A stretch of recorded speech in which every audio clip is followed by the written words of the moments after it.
What's everyone doing? Hopefully you're doing well. We are down to 8 days. We're down to 8 days and like 2.5 hours. Whew.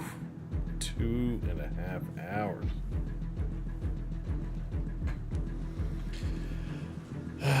Yeah.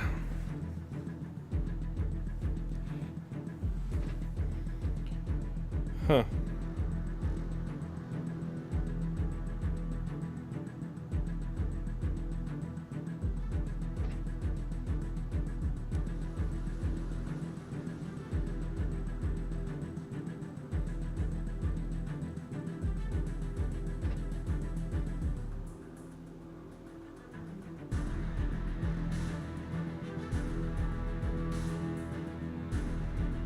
Hmm.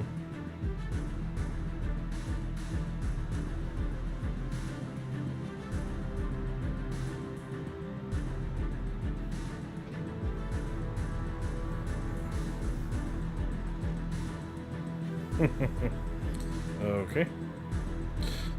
I love getting spam text. That was the first one I'd seen like that. So much fun. Anyways, yep. Down to 8 hours, 8 days and 2.5 hours or so, roughly. Hope the servers work. Hope the servers work when the game goes live. Servers. That's gonna be like the best part about that game, about Starfield. No server issues. All right, go get this going. You know, get some World of Warships going here.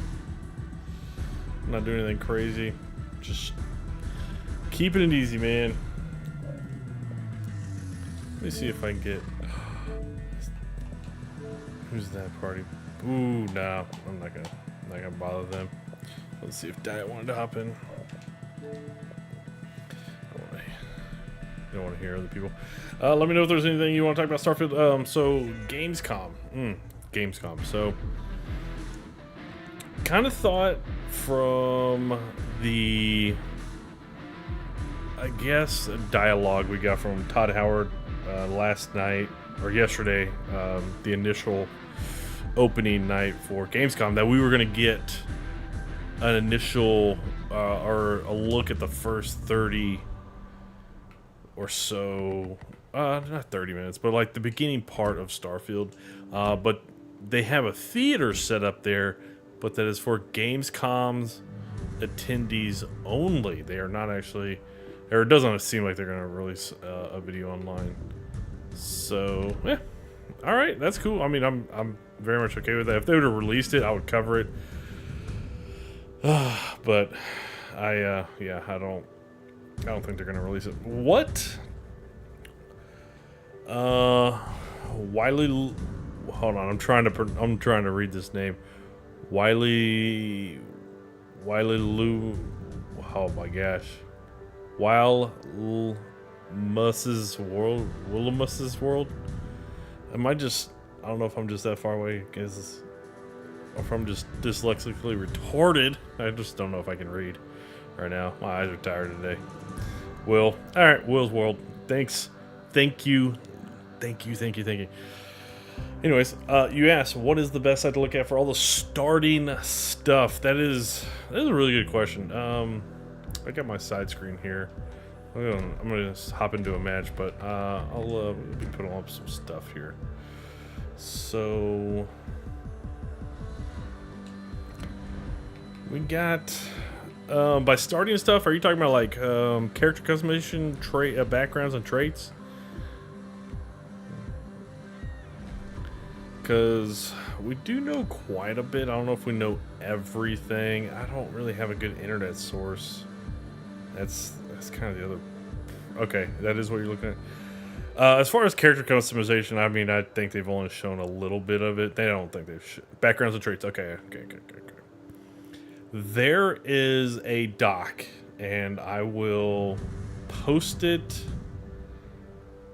let me get this. Where's this doc? I need to go back to my right monitor here.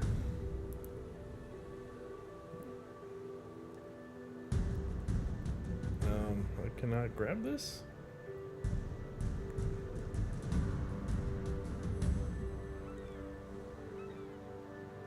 All right, there we go. There we freaking go. All right, I'm gonna get this website for you. There we go. So link.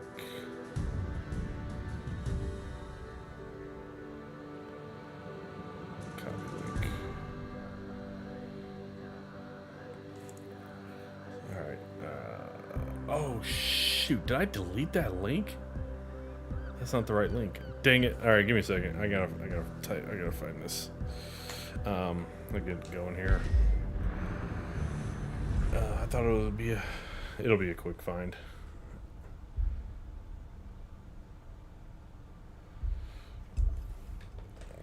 Starfield, Reddit.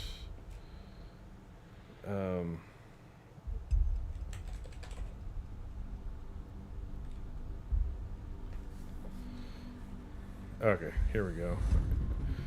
Here we go. All right. First off, I'll give you this link. So that is the link to the Reddit that this OP, this guy has made, or I'm gonna say guy, this person made, and it basically he's done a couple iterations, but he keeps updating at least the link in that main post.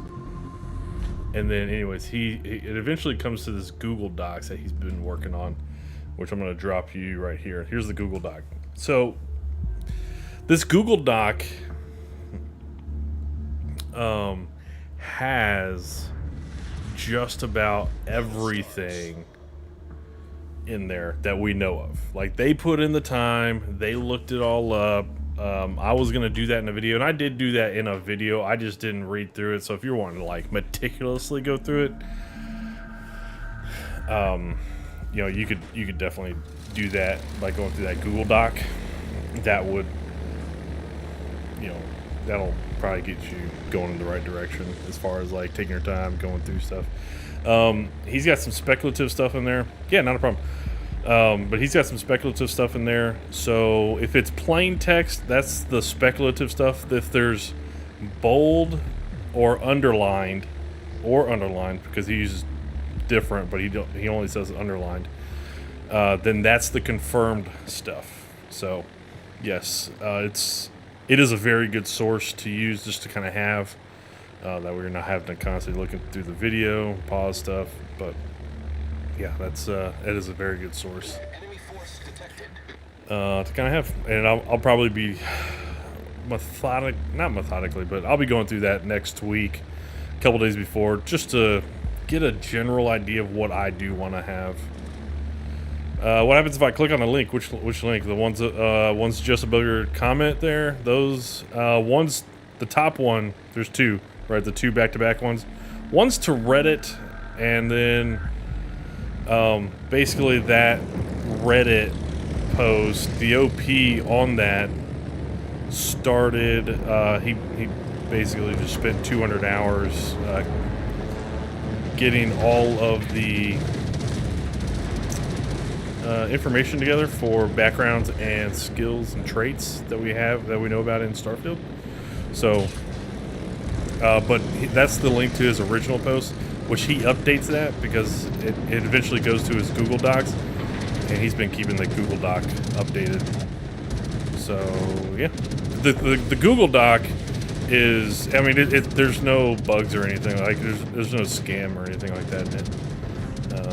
It's just all the information that has been put out by Bethesda that we know about background. It started out as skills. He added in the version 3. Basically, he added in backgrounds and traits, and yeah. So that's really kind of good if you want to get a little bit of a jump start on kind of what you want to know on your first character build and stuff like that. Yeah, that's a good source right there. Probably one of the few good ones. I mean, out there, I think. So yeah. It's extended. It's pretty extensive. It's like 100 pages long. So, anyways, it's there for you. I guess let me know if you have any thoughts of like what kind of like background you're looking to start as a character. I'm just kind of curious. I've been talking about that with some people in my Discord community here recently, as far as like who's gonna make what kind of character. Because it's kind of interesting to hear all the different ideas people do have on the characters that they're gonna make. Like it's pretty impressive. It's pretty impressive. Some people are really detailed into it.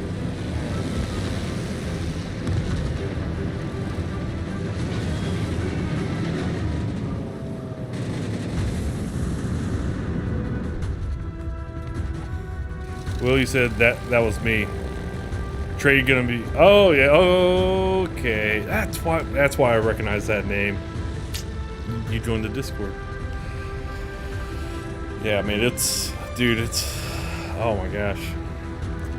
There's so many great ideas. Like my first one, if you haven't heard me talk about it, like I'm gonna do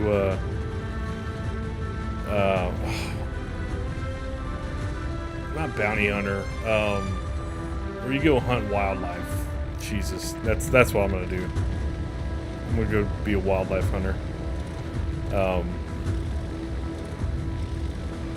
Yeah, I don't know. That to me that just sounds like a lot of fun. I want to go. Oh, beast hunter, because I want to go hunt the beasts. I want to go hunt all the, go find all the beasts and kind of hunt them. That's kind of one of the things I do want to do in the game. My dog is ready to go play or something.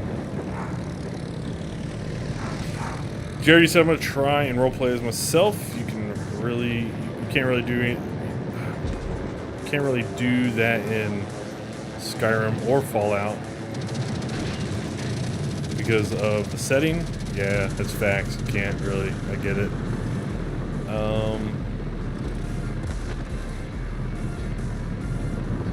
Yeah, and to be kind of honest, like beast hunting, like I enjoy going and hunting. I don't do it as much anymore, mostly because I do bigger. I've gotten to the point where I just do bigger game hunting, so I don't have to hunt as much anymore. The freezer is always full of meat. So I don't really need to go hunt all the time anymore. So I guess it would be a little bit of a role player of myself. Well, you said combined with raw material trades, that could be great moneymaker. Yeah. Yeah, the first.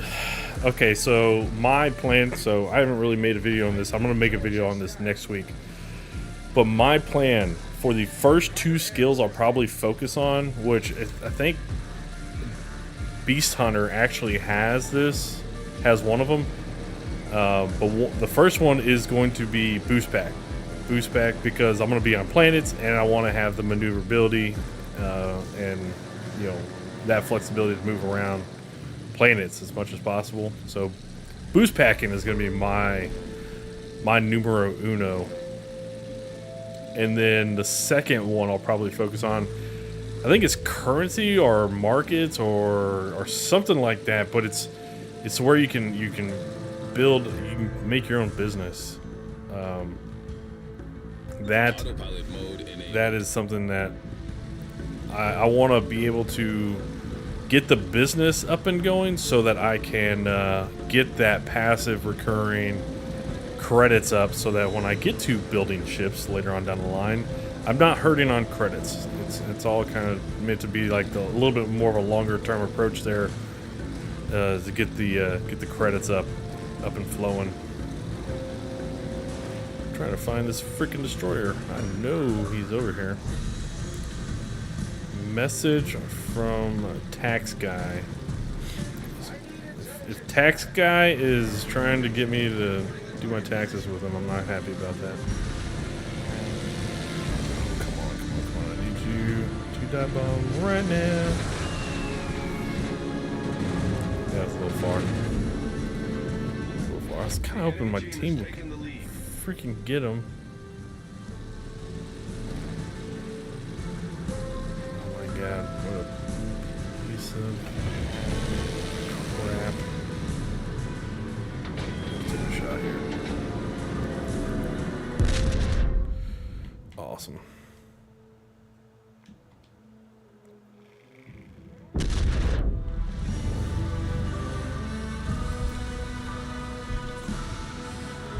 My ship is getting lit up.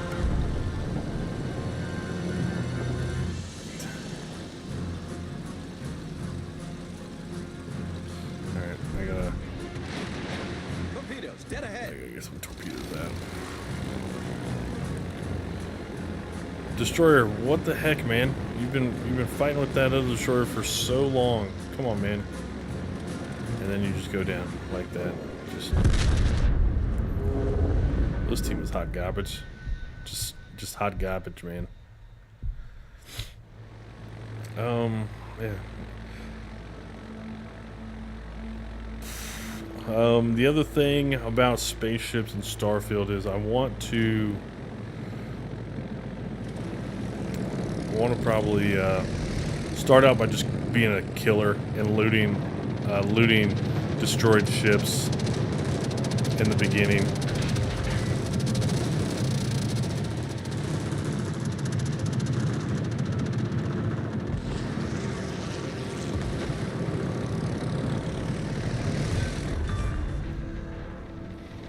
Well, that destroyer's probably gonna catch that one.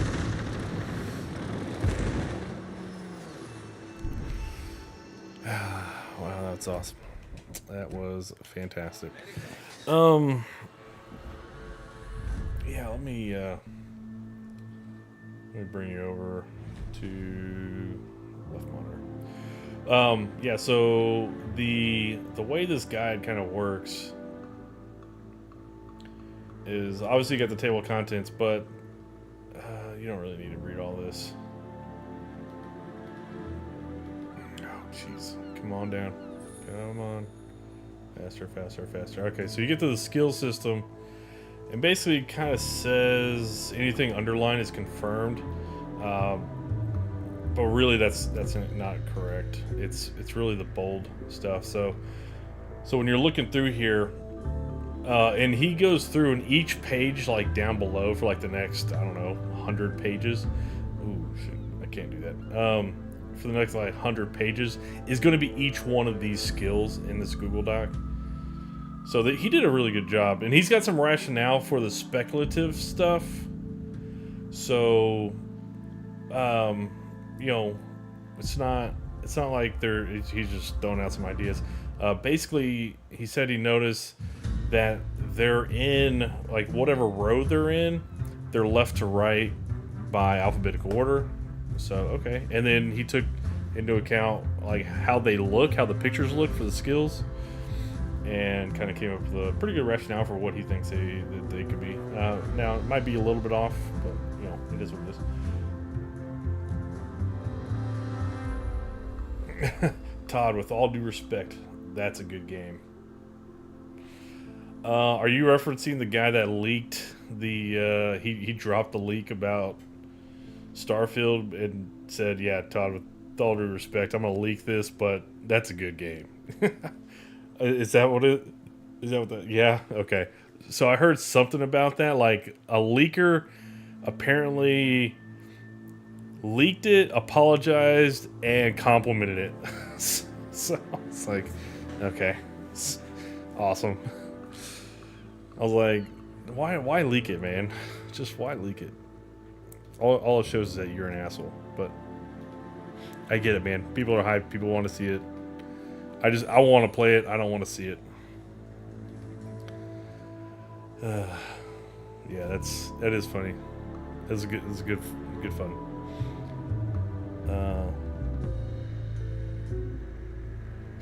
And that person has 30 physical copies of the game. My God. Wow, they must know somebody. Anyways, so you get the physical. Yeah, I'm not. I'll be pretty honest. Actually, of all the skill trees that I'm probably least going to be focused on in the early going is probably combat, and that's kind of funny because I'm going to focus on not bounty hunting, but beast hunter. I'm going to go with a background of beast hunter to start out, but this will be the skill tree I'd least focus on probably in the early going. Anyways, that's kind of what I'm going to least focus on. Jose said, yeah, stolen. Due to legend, should be in prison. But a game legend. Yeah. Yeah. Dude, it's kind of interesting because like even if you have copies, like there's DRM in place. So it's not like you can just pop it in and play it, right? The only way to play is you actually have to have the activation code, or the time, which is why they sent out review copies. So yeah, that's kind of interesting. It's kind of interesting. One thing that's kind of interesting on is it here? One of these is it science or tech? Oh, it's boost pack. So there's boost pack mastery. So we're gonna have boost pack training, but we have boost pack mastery. So I don't know what the difference will be between these two. I'm gonna go speculate, see what this person was thinking. You gotta scroll down a lot. Actually, I'm gonna do this because I gotta go down a lot. Here's science. Here's tech. All right, this is tech, right? No, this is science. Still in science. Science. Come on. Oh, still science. Science. All right, here's the tech tree. So, ballistic. So boost pack training. Name and partial information confirmed. Yeah, description unknown. Yeah, we don't know the description. Rank 1, your maximum boost jump height is increased to 25% when on the surface. Okay, your boost pack now recharges 50% faster when you get to rank 4, so that would be pretty good.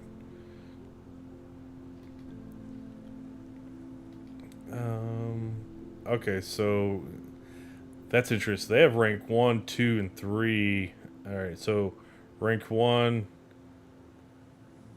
I would take all these with a little bit of a grain of salt. Just a little bit. Your maximum boost jump height is increased by 25% when on the surface. Rank 2, your boost pack can remain active for 25% longer before recharging. Okay. Your boost pack can remain active for 50% longer than recharging. Rank 3. Okay.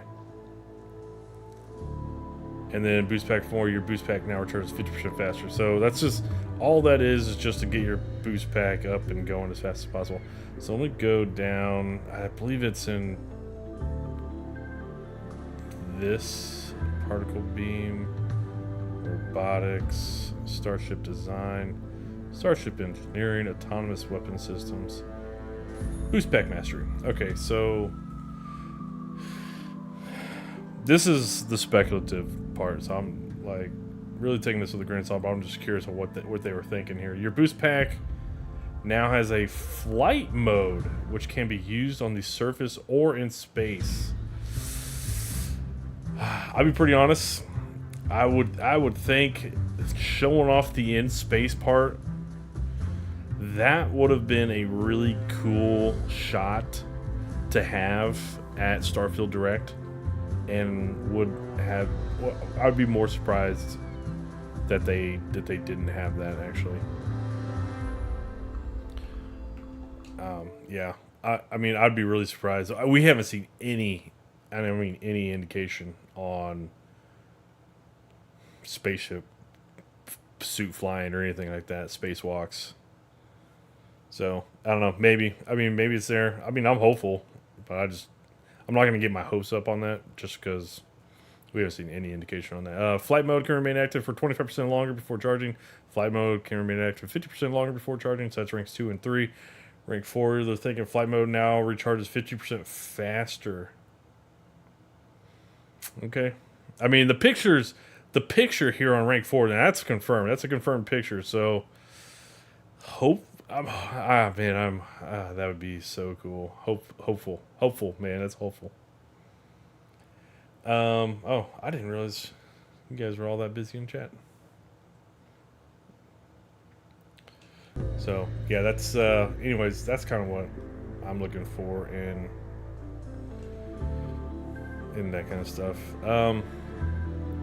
Will, you said Outpost Engineering might be a good one. Yes, Outpost Engineering probably will be a very good one. I'm not going to focus on that right away, as I think Outpost and that kind of stuff will probably be a little bit more down the line. Not so much like in game, but not early game all that much. Not early game. Jared, he said I'm going to be focused on my fleet the most. I think. Yeah, you probably won't be the only one. Jose, so combat, ship combat. We're going for disabling first, or destroy, and then later get into boarding and all that. So Jose, yeah, that's a great question, man. I think part of it's going to be on skills, because let me bring the skill thing back up real quick. Shoot, should be top here in tech. Oh. Tech skill tree. Here we go. Should be like right here. 2, 3, 4, and 5. Should be this one. Yep, targeting control system. This is going to be the first skill that's going to be massively important to really being able to disable ships to take them over. This will be the most important skill, in my opinion, to go get. Your rank 1 of targeting control systems. You can target any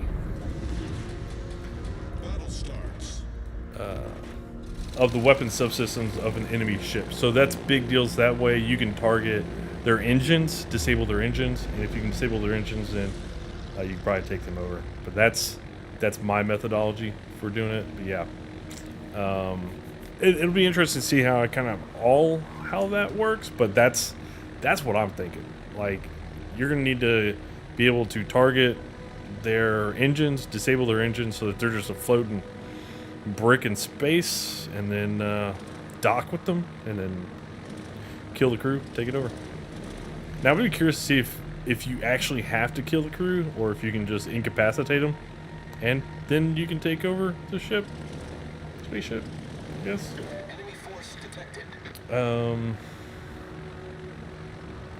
I would imagine probably early on, you're probably going to be destroying ships, though. Probably just destroying ships. Probably in the very early going. Boost pack. Jerry said, I'm boarding everybody. I'm boarding everybody, man. Yeah. Go for if you're gonna do that, go for that skill right away. Man, this guy ain't moving. Dang it. That sucks. I was kind of hoping he was moving. Oh, there he is. He's moving now.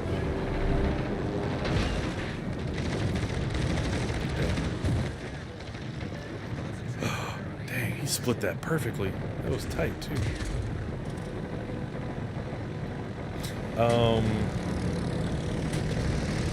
Jose, boost pack seems interesting, but we will take fall damage. Yeah, it'd be curious to see if we can actually get that much height to where we take fall damage. That will be a very interesting thing to learn. I mean, yeah, I'll let you know. I'm sure we'll all probably figure that one out probably pretty early on. Just how high you gotta be to take fall damage, and how high can your boost pack probably push you. Yeah, that'd be interesting. Jerry said, knowing Bethesda, yeah, until we get the free fall leggings, yeah. So we can be in space. So, and I've seen some. So they showed. I mean, we've all seen. So the Starfield Direct, the gameplay footage, they showed a character using the boost pack, getting some altitude, and then dropping off. And then just before they hit the ground, their boost pack had charged almost all the way back up, and they used their boost pack again. So, I mean, you just don't know if that's, you know, how high, you know, skills that character obviously had for boost packs and stuff like that.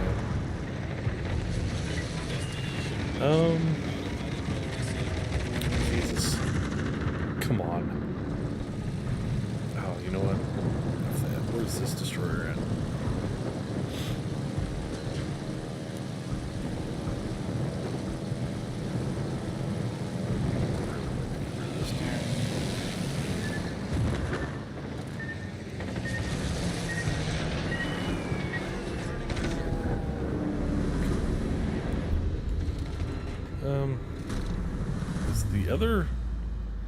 Is the other aircraft carrier really trying to bomb me? Is that what's going on here? Good luck with that, bud. Jared, so we can be in space. Honestly, yeah. I mean, I can't mention that they have not confirmed that. They have not shown that off. The only thing we've really seen is a character walking on a catwalk, like around the side. Like it looked like it was in space, but it might have just been a glass window, looking out this glass window. So we haven't seen any evidence of that.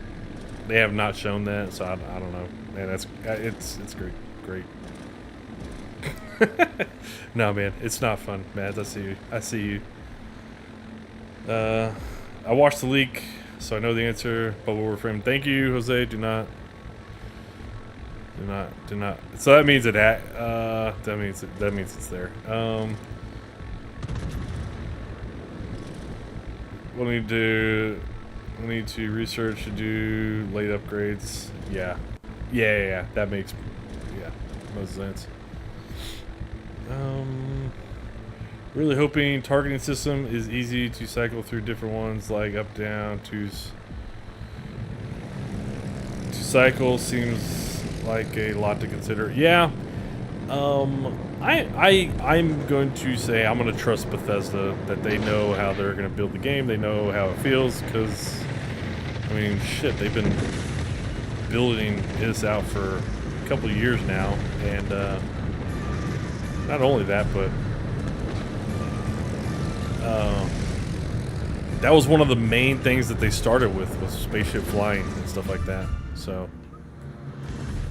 I think they are going to get that right. I think they're going to get it right. Waiting is not fun. Waiting sucks right now. I don't even have enough work to keep me fully distracted. Oh, that sucks. So that means all you're doing is thinking about it. Yeah, dude, I'm right there with you, man. I'm right there with you. I tried to go through the EZO collection as a distraction, but it's just not what I want to be playing, so it's not fun right now, dude. That's why I'm playing this. Honestly, there's just like there's a few games I kind of want to give a shot, but I don't want to get wrapped up into them because I'm literally going to be playing Starfield when it releases, and I also don't want to get exhausted from anything. I'm just kind of like, I'll just wait. I'm gonna blow my load next Thursday night. Next Thursday night for me.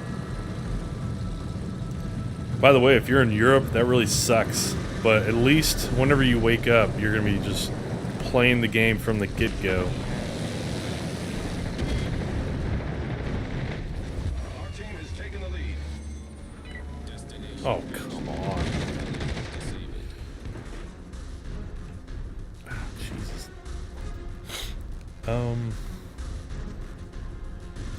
Will, you said Baldur's Gate 3 is helping? Yeah. Dude, Baldur's Gate 3, man. Game sounds pretty impressive. I'm not gonna lie, that game sounds pretty impressive. Jared, are you the one?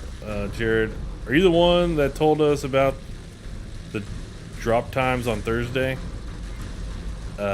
Sure. I mean, it's out there. I mean, I don't know if I told you about it, but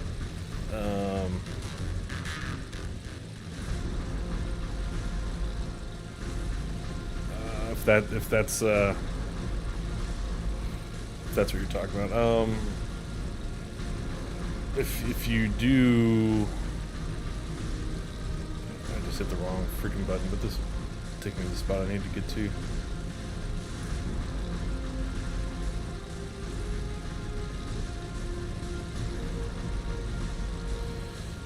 Oh, I need my.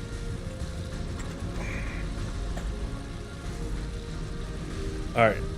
Nope. I'm gonna delete that.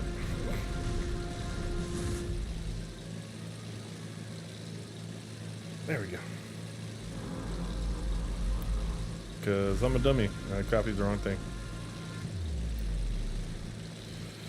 I'm just flying off into nowhere here. Anyways, that video I just posted. So in that video, that there was a link to that time, the release time. So wherever you're located. Let me see if I can find that link to that release time.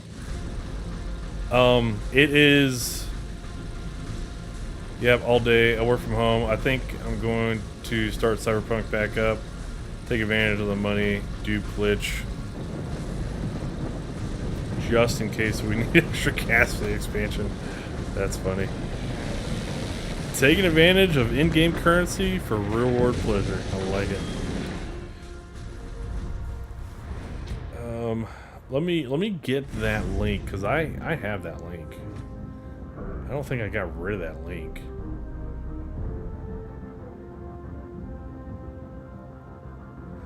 I just have to do this. I'm just gonna click that video. It'll take me to it. Welcome back to the channel. There.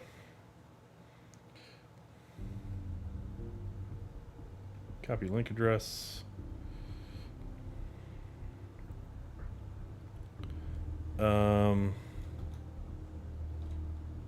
Oh I can't pin that. Or I can't pay. What the freak, man? Give me one more quick second.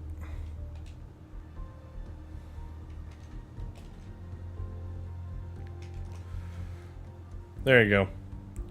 There you go. There's that time and date. Just go there. If your city is not there, I think there's only 3 cities there, or 3, time zone locations: New York, London, and Sydney. You just pop it open and type in your city, country. It'll add it under Sydney, and it'll tell you the exact time that it's going to release for your time zone. So yeah, it'll be there.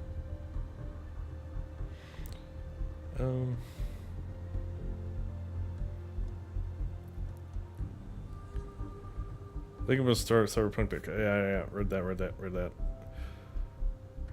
As a parent, I confirm it sucks. But dude, at least, man, when you wake up, man, it's just like boom, I'm banging it out the whole day, man. You're just Starfield. I get to play like 3 or 4 hours before my old manness kicks in, and I gotta freaking go to bed, or I'm snoring on the live stream, because I'll be live streaming, trying to figure out all that stuff. By the way, if y'all do, not saying y'all gotta come hang out, but if you find out something intriguing, like, oh yeah, that's a good tip to know, just swing by the live stream. I'll be here. That way we can kind of just spread the word, especially if it's like something really important. I'm not gonna be spoiling anything, but so we're gonna be playing Starfield on first PC or Xbox. I'll be on Xbox, Mads. I'll be on Xbox. Ah, poop. Gotta run. Be well, dude. I've been looking out for more content. Yeah, man. You have a good one, Jose? I don't really know of any content to really make right now. I mean, it's all out there. I was thinking about making like some Gamescom wrap-up content, but I'll probably maybe do that for Tuesday this next week, because Gamescom's going on all weekend. But I think we've already heard most of really what we're gonna get from Gamescom, honestly, in my opinion. And I'm not even just talking about Starfield stuff. I think Gamescom is really just people go there and hang out and play games. It's kind of what it seems like. It's not like a big reveal kind of thing. There's been a couple reveals, but it hasn't been a whole bunch. Not like E3 used to be. E3 used to be just a big reveal party. Just a whole bunch of reveals, but it's not really... Gamescom's not really that way. It doesn't seem like.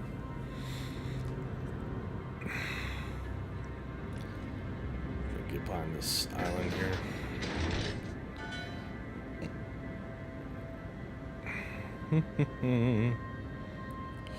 Jose, you asked 8:31 at 9 or 8 p.m.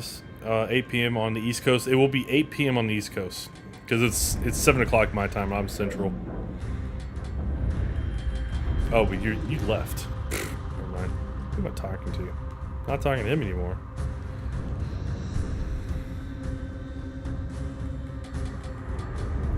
Alright, here we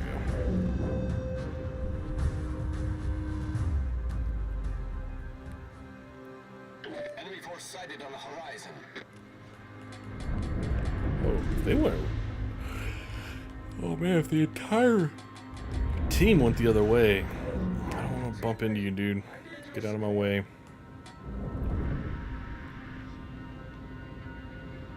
Okay.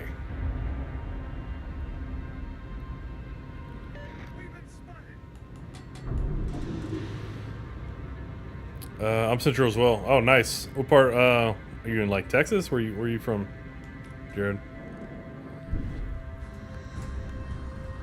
Are you from Chicago? I was just make it simple on myself because like I'm in San Antonio, and I just make it easy on myself. I just look for Chicago. It's like the easiest time zone for me to look up because most things will relate to Chicago than they will for like San Antonio or Austin or Houston or Dallas. I'm in the middle of Illinois. That's why you play video games. You're in the middle of Illinois. That sucked.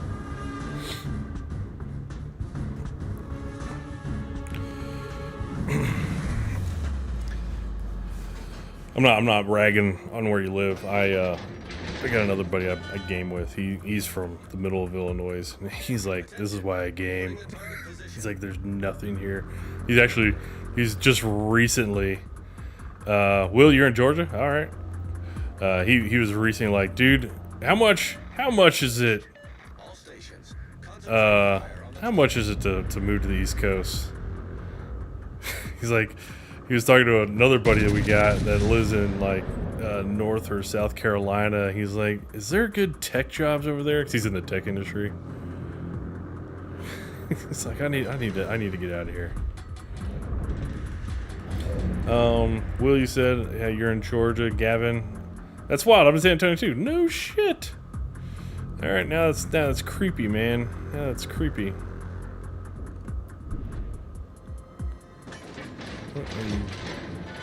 What is my turret? My back turret's going through my ship. It's not supposed to be doing that. I've never seen it do that before. Oh yeah, that dude's getting lit up. Get that North Carolina. Ooh, he might take that right in the side. That's gonna be money. Yes, sir. There we go. It's true though. Yeah. I mean, I can't testify. He was just mentioning that like 2 nights ago, or last night, or whenever that was. I promise I can tell you exactly how much corn is too much damn corn. Dude, it is crazy. So I did a summer internship in 2010 up in Minnesota, but I did drive, and I drove from Nashville to Minnesota to go to that summer internship because the headquarters for the company was in Nashville, but we drove to Minnesota where we were going to go do our internship. It was sales, and so I drove through Indiana. So I drove through Indiana at the beginning of the summer and at the end of summer. The beginning of summer, I mean, it wasn't bad, but while I was in Minnesota and where I was in Minnesota, they also grew corn, and it was crazy because it's just flat. There's nothing, and then throughout the summer, the corn just grows. Oh, this dude's going down. Oh, we got some dudes going down over here. I'm gonna take that. But the corn just grows, so you go from being able to see like hundreds, like miles in any direction, to you literally can't see the intersection you're rolling up to. Like you have to come up to an intersection and make sure you stop, because you can't see the crossroad. You can't see any traffic on the crossroad. It's crazy. Like, I was like, man, I used to fly down this road at like 60, but man, when that corn grows, you can't see shit. It is nuts.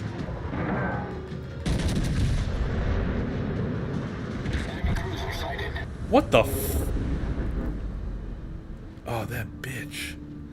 I did not even notice that. Man, if I would have had a, let's see, that destroyer that's over at their base would have been over here doing his freaking job.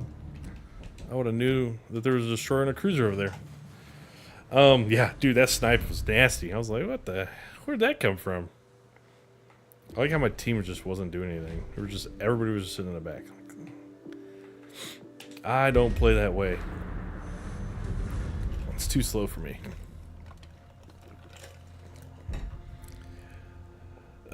Man, corn everywhere. Yeah, gonna play Starfield, but it's gonna be corn.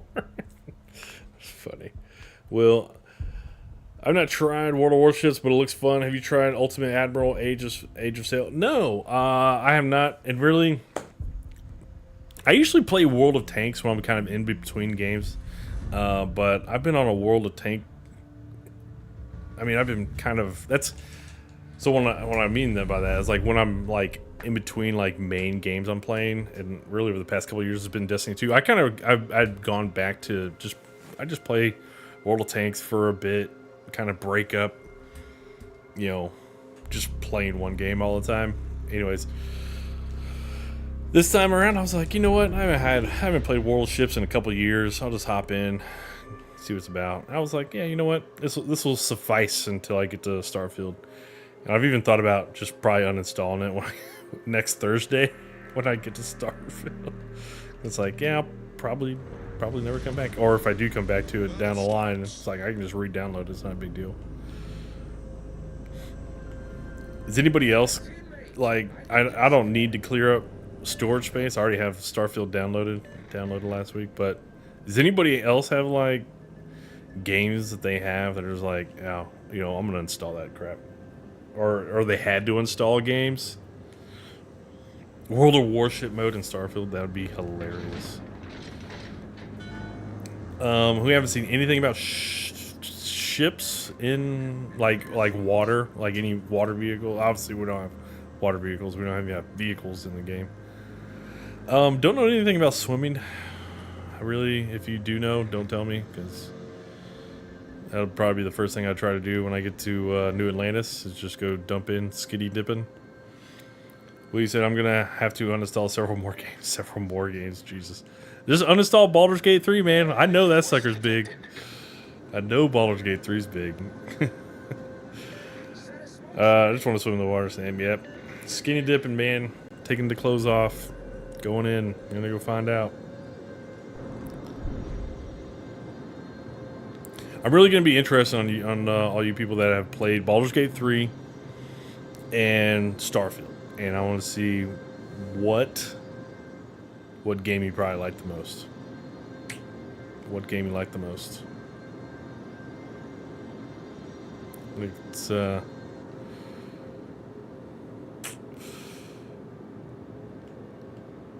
It's pretty interesting conversation there, because man, and it's so funny. There's like 4 games this year that I could say could have won Game of the Year of the 2 previous years.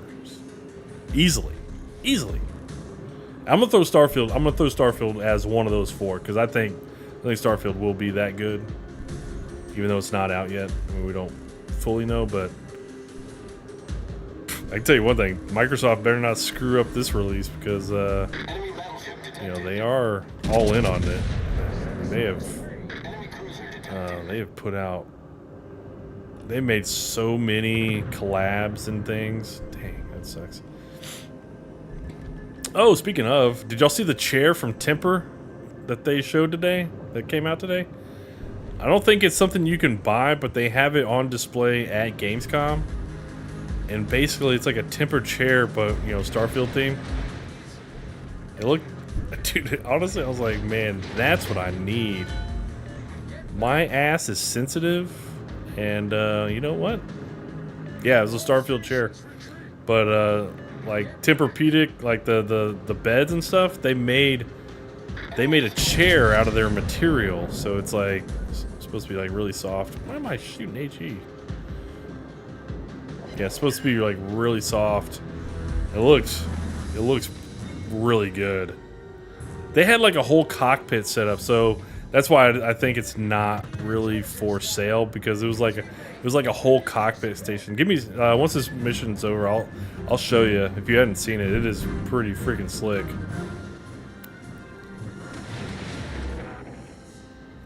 Once I get sniped from across the map again. Now I gotta turn around this freaking island here.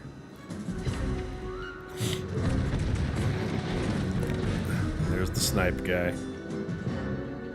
Oh, it's on, buddy.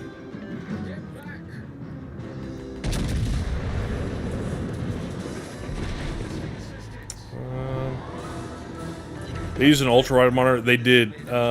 They did. I think they had 2 of them. Maybe they only had 1. But it freaking looks so good, man. I actually have 2 ultra-wide monitors in front of me right now. And I can tell you one thing. That's one thing that I'm looking forward to redoing about my setup next year, is getting rid of my 2 ultra-wides. It's hard to say, but yes. I'm really kind of looking forward to that.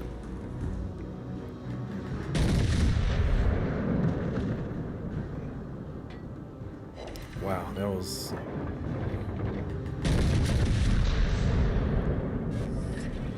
Problem solved, sir. Dude, what is these freaking shots, man?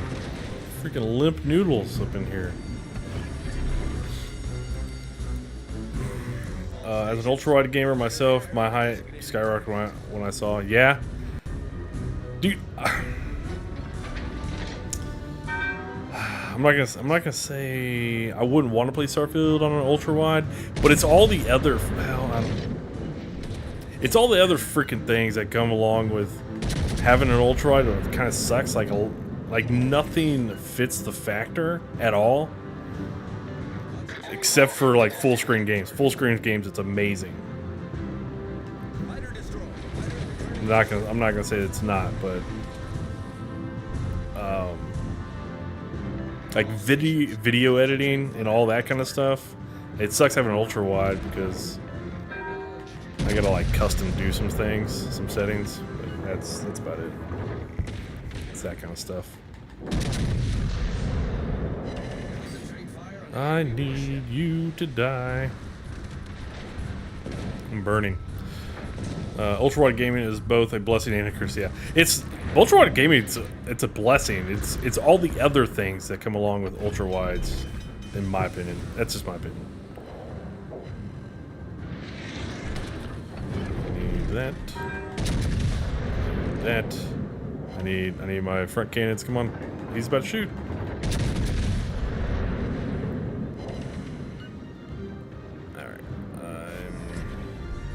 Solved, sir.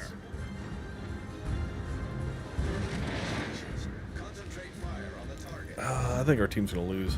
It does not look good, and I'm about to go down. The stretching edges is real. Oh yeah, yeah. I know what you're talking about. It's not the worst. Like if you have a game. All right, let's go check this out. Let's go check out this chair.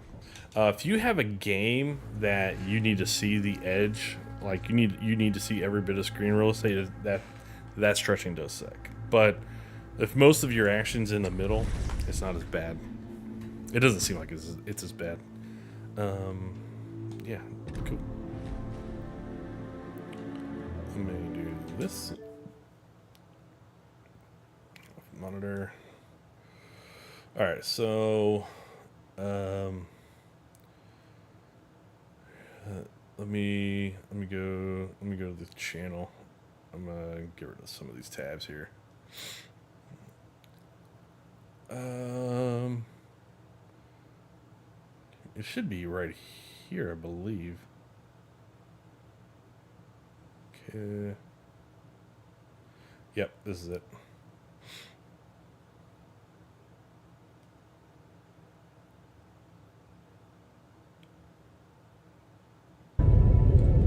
A galaxy rich with extraordinary celestial energy.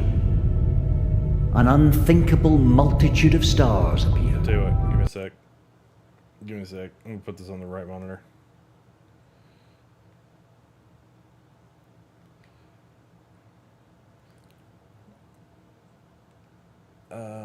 So I can do this, and then I can do that. There we go. Paving the way for even greater discoveries. Mirroring the galaxy of ultra-sensitive cells within a Templar mattress. Born from NASA technology and perfected for sleep. An infinite journey beyond imagination. A dream. Dude, that chair looks so slick, man. Has Like that whole captivated station. humanity. I think you're right. I think that is just one ultra wide. I was just noting that vertical bar there in the mid. For generations.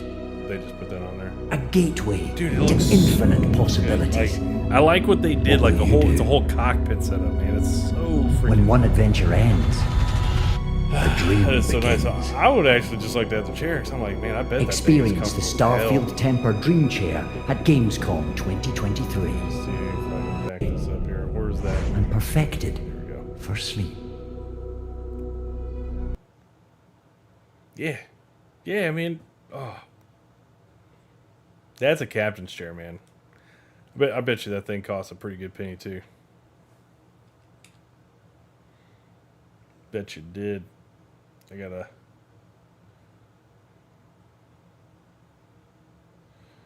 bring this all back. There we go. Dude.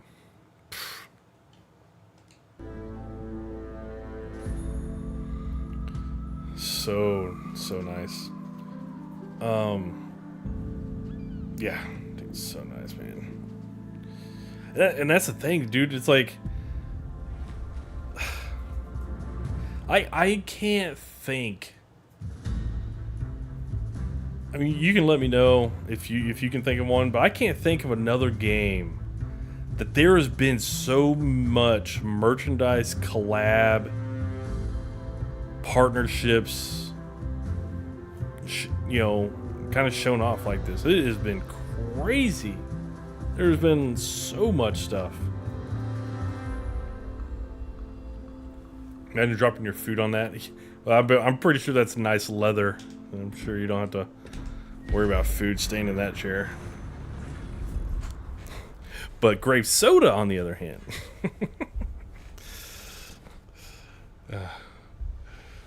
Imagine someone walking up behind you dressed as a Crimson Pirate. Crimson Fleet guy. Like, wait, what? Yeah, I'm jacking your ship. It's my turn. Get out. That would be terrible. That would be terrible.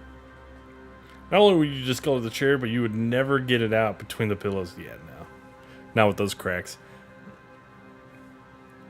It'd just be sticky. Which is not like we're all trying to get up from the chair anyways. Like, you know, it just holds you down. That's where I want to be.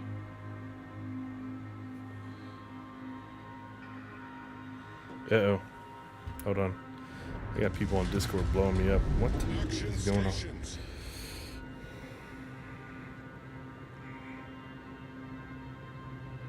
Teammate, I need your support.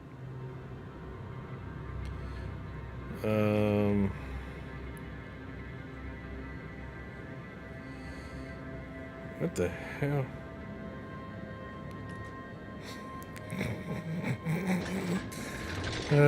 That's funny.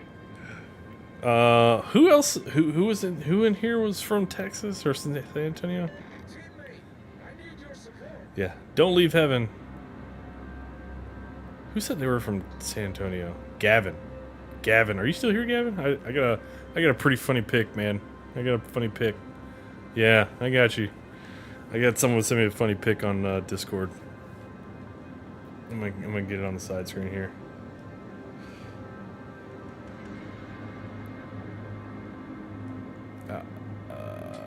Oh shit! I don't even know where they posted that. Hold on. I looked at it on my phone and I lost track of where they sent that to me. Oh, it was in general.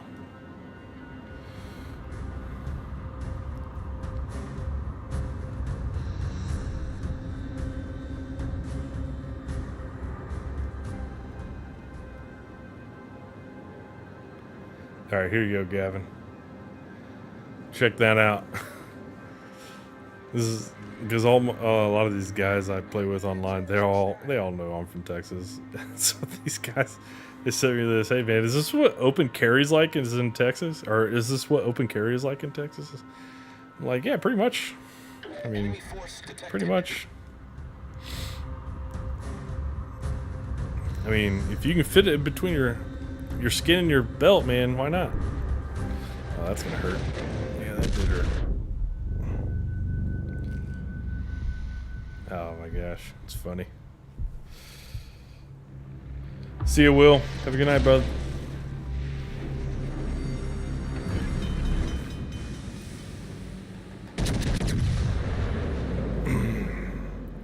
I support the open carry of cannons. Where's the corn? Dude, ain't no corn down here, but we have a little bit of corn, but I think it's up in like the Panhandle part of Texas. I don't think there's any corn.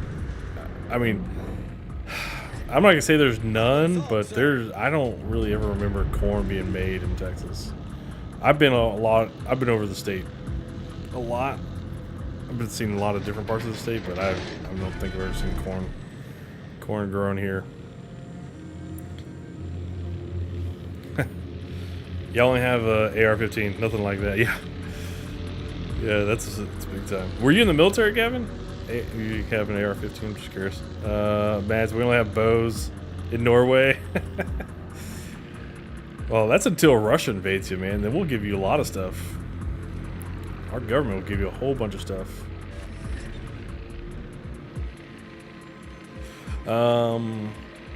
Speaking of,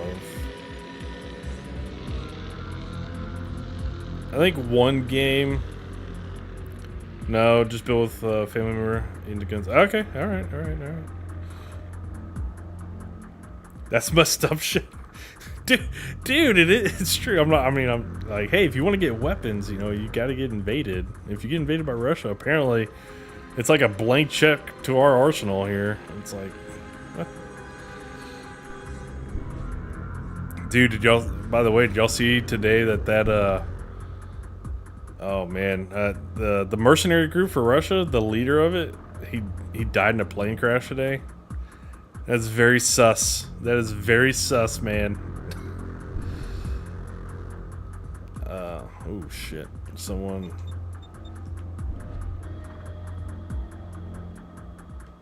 Oh shit. Acknowledged. Attention, defending the base is our primary objective. Yeah, and it was funny. It was first reported by the Russian state-sponsored media. Yeah, I'm sure it was. I'm sure there wasn't a crew on standby like, hey, we need to have a plane crash right here. Okay, we're gonna have a plane crash right here. Ugh.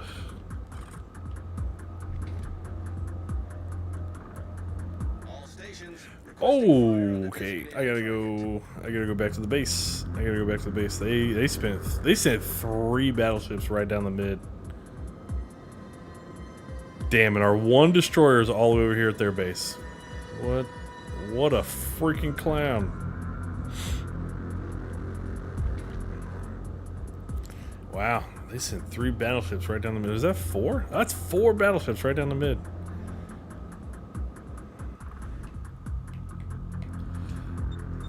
That sucks. How did nobody spot that? Nobody spotted that. Jeez. All stations, concentrate fire on the target. and I took the long route, so basically, by the time I get back, it'll be over.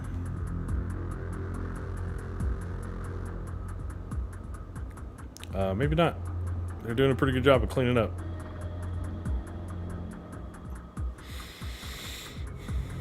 Stalker, what I was going to mention though is, so there's some pretty big time, not big time, but there's a couple big time devs that are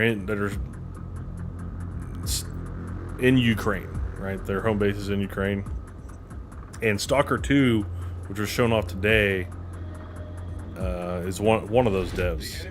And I think I'm going to kind of promote that game on my channel, because I'll probably wind up buying it just to kind of help support those guys, because I couldn't imagine having to go through what they've been going through for the past year and a half and put out a game. Like, that's impressive, man. That is impressive. That is some dedication to gaming right there.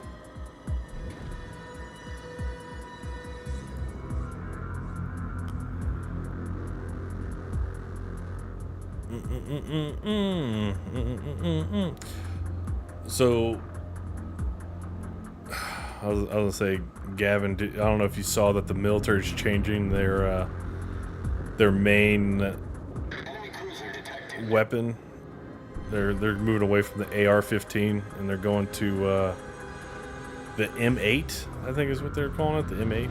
I think it's called the XM8 right now, or maybe it's the M7. Maybe it's the M7. It's one of those, either the M7 or M8. Retreat now. Oh, this is gonna suck. Me and 3 dudes. Oh, sweet. Isn't it by H&K? Yeah, no, not the new one. Not the new one. Oh, maybe. Shoot. Give me this. Give me a sec. I'll look that up here in a sec. Maybe it is. Maybe it is H&K. You might not be wrong, actually. Damn, I was really hoping to put him out right there. That sucks. Damn, I really needed him to go out right there. Shit. Dude, who's got the freaking... That is crazy. That thing... That is crazy secondary armament. What the freak?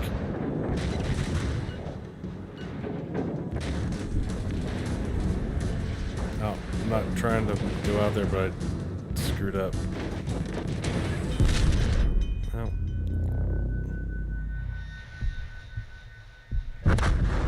Wow, I meant to stop a long time ago. Kind of forgot. Works every time, half the time. Yeah.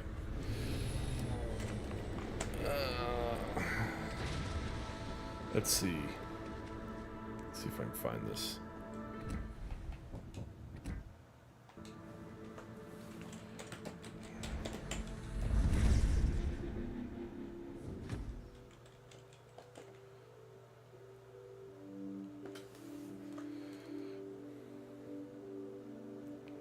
Yeah, here you go. It is the XM7 and the XM250. The only reason why they're called the XM, or the XM, is because they're in development, they're in test.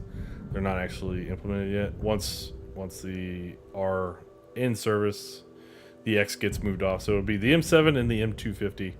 They will both use the same round. I've looked at this article before. Go away. But yep, they're going to replace the M4 carbine and the M249 squad automatic weapon. It will shoot a 6.8 millimeter round. That's going to be the new standard. I would be surprised if NATO actually doesn't wind up adopting that too. I think they're going to wind up getting rid of the 7.62 millimeter round that the military also uses. But yeah, they are moving away from that.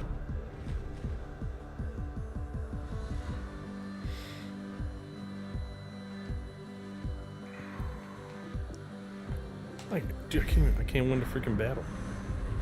Can't win the freaking battle.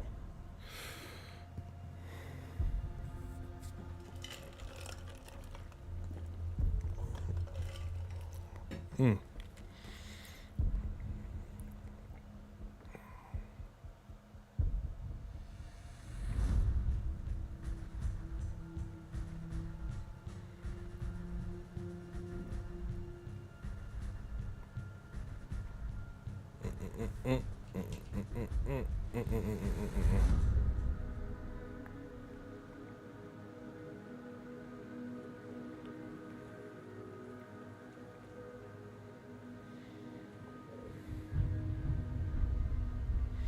All the weird rounds are, well, weird but effective. Yeah, they say in that article, they basically say that that round is the best ballistic coefficient for really everything the military wants it to do. It has the best stopping power. It's better than the 7.62. It is more, it's more powerful than the 5.56. It also has better range than the 5.56. Has better accuracy at long ranges than the 5.56. So yeah, there's a lot of really good reasons that they tested, and they went with that 6.8 millimeter round. Oh, whoops. Ain't gonna turn it that way. So yeah, it was actually kind of cool reading a couple of those articles about why the military chose to go with the 6.8 millimeter round. And the other thing the military kind of has a problem with, not to say it's a problem, but it's kind of a problem, is they have two small caliber round sizes. What the they have the 5.56, which is the most common military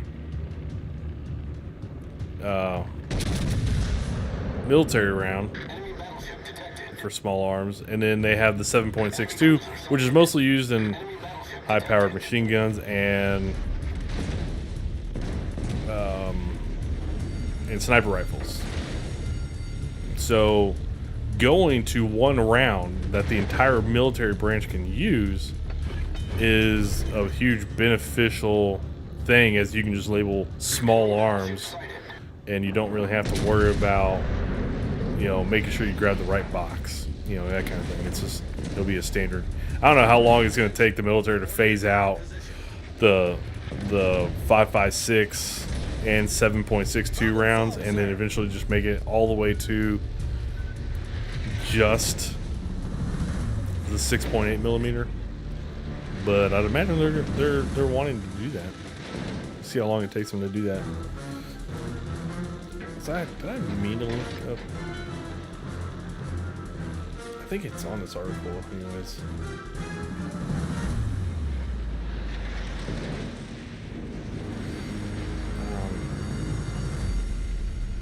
That's fantastic. I need intelligence data. I would really like for our team on the left side to shoot those dudes in the mid.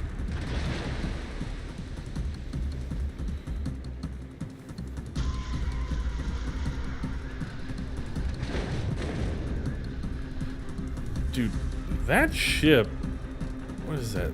The Turpits. That dude sucks. He's got long range. That really sucks.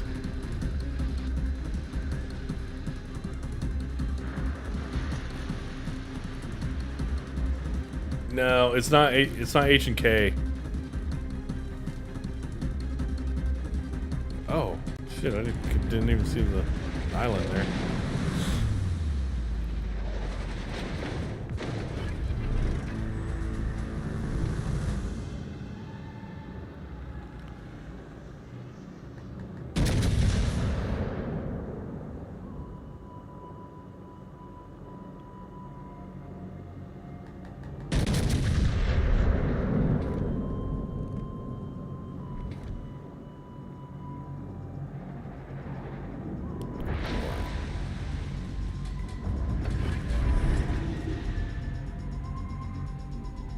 Concentrate fire on the designated target.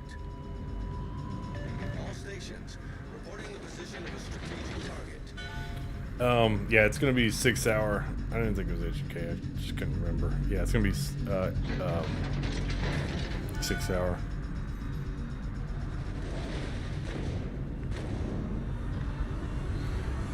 They are Jared, just to answer your question. Or your comment. I don't know if it's really a question, but they are gonna have a civilian version. They just are not going to have it anytime soon. Because the military is apparently buying up every version they're making in that caliber, in the 6.8 millimeter. They do have a version. 6 Hour does have a civilian version for 5.56 of that weapon. So yeah, I mean that's pretty dope. They'll have it out there eventually. So do we know exactly what the new guns in Starfield do? The ballistic arrays? Because they sound like railguns, but when they showed them, they didn't look like railguns. Yeah. Are you talking about the mag weapons? Are you talking about the mag weapons that they kind of showed off?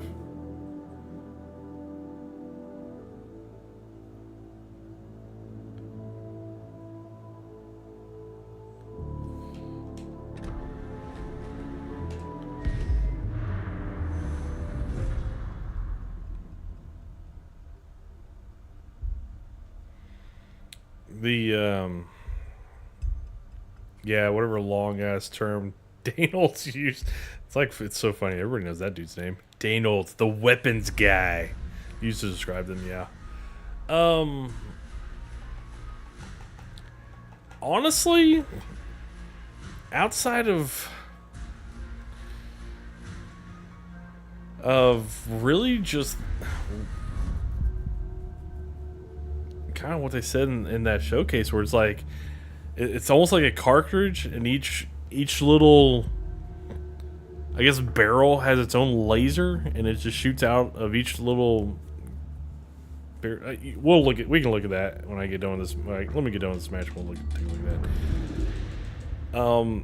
Outside of that, like we don't really know exactly how they work. I mean, it just shoots off in sequence from each one of those little mini barrels where the laser comes out.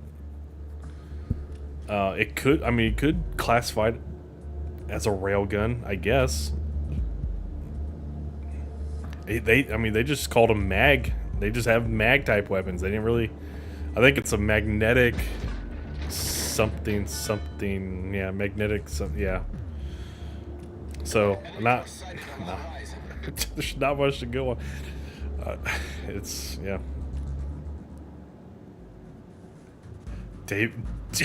Damon coming in, dropping bombs. I wish OnlyFans models would lose their customers. Unfortunately, the Sims will just multitasking.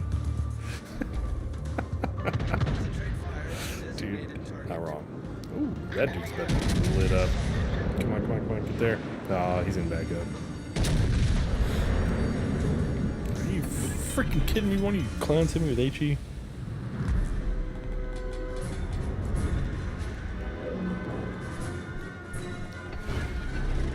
Hey man, if someone's willing to pay you, I mean, I guess Rocket. Yeah. That's all I got.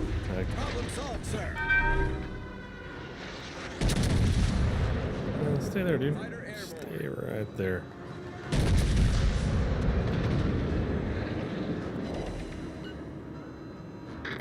This spread is so bad. Oh.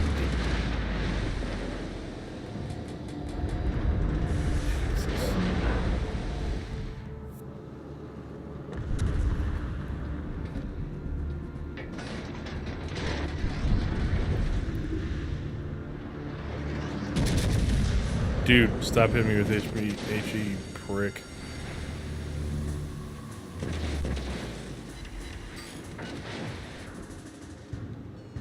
Oh, great.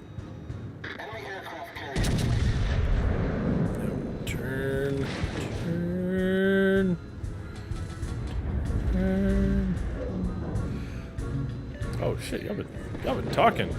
We're over here trying to freaking get my ship turned.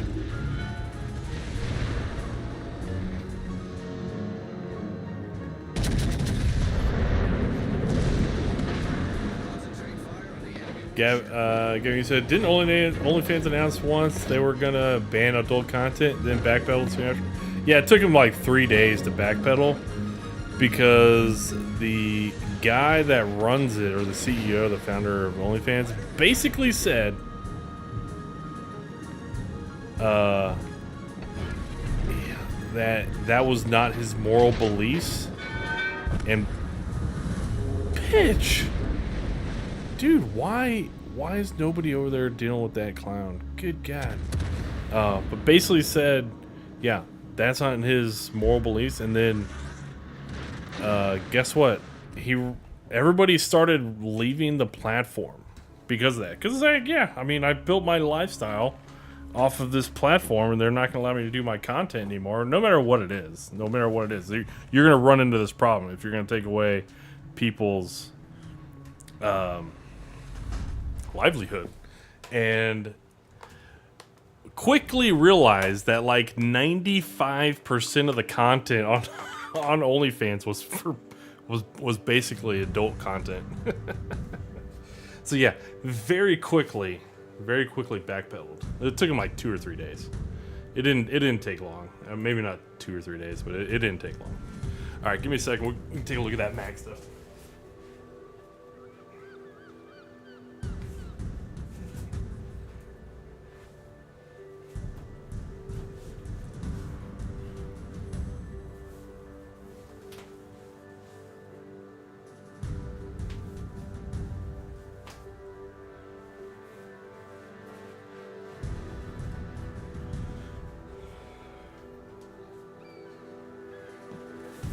Alright.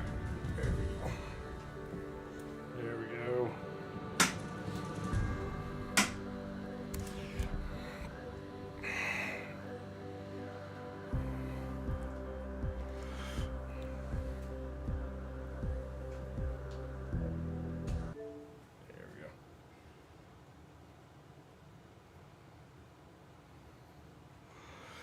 Alright.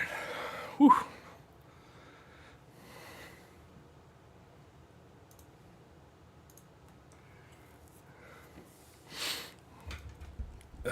Starfield is just days away. It's gonna be awesome because now we're not gonna be even counting. We're not gonna be counting weeks anymore because we'll be under a week. That's gonna be fantastic. In my opinion, don't hate the player, hit the game. Capitalism, baby. Yeah, dude. I mean, if someone's gonna pay you for it, dude, just do it. Just do it, man. Trust me, you ain't gonna be that young forever. But hey, you better get those pictures while you are young, because once you're old, you can't get them pictures anymore. Give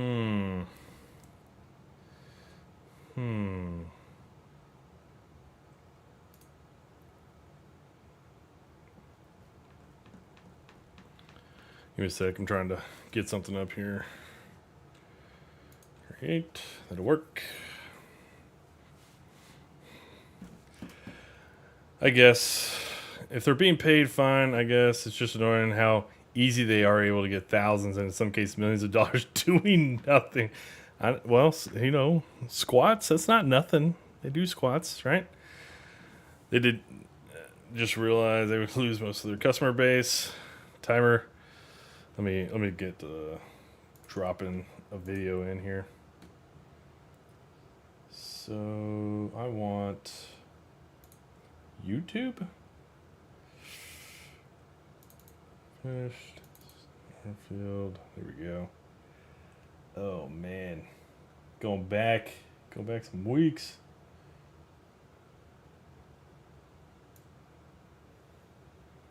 Boom. Change. Edit. Oh man.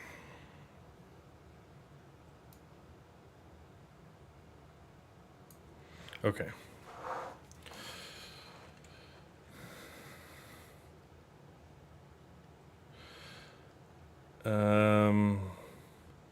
Timer, you said, has anyone seen Gamescom 2023 where the Sony fans tried to troll? No. If you got a video of that, put it in the chat, man.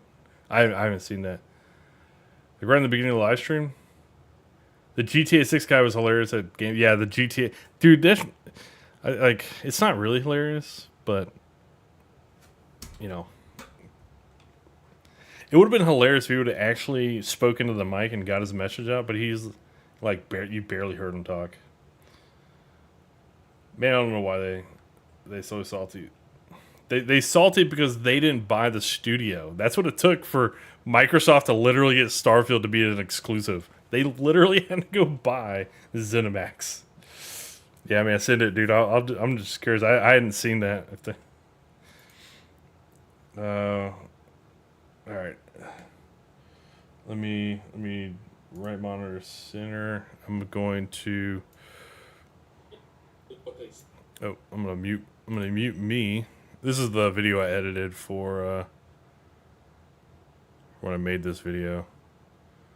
Gotta find. Where is it? It should be. Is it out here? There it is.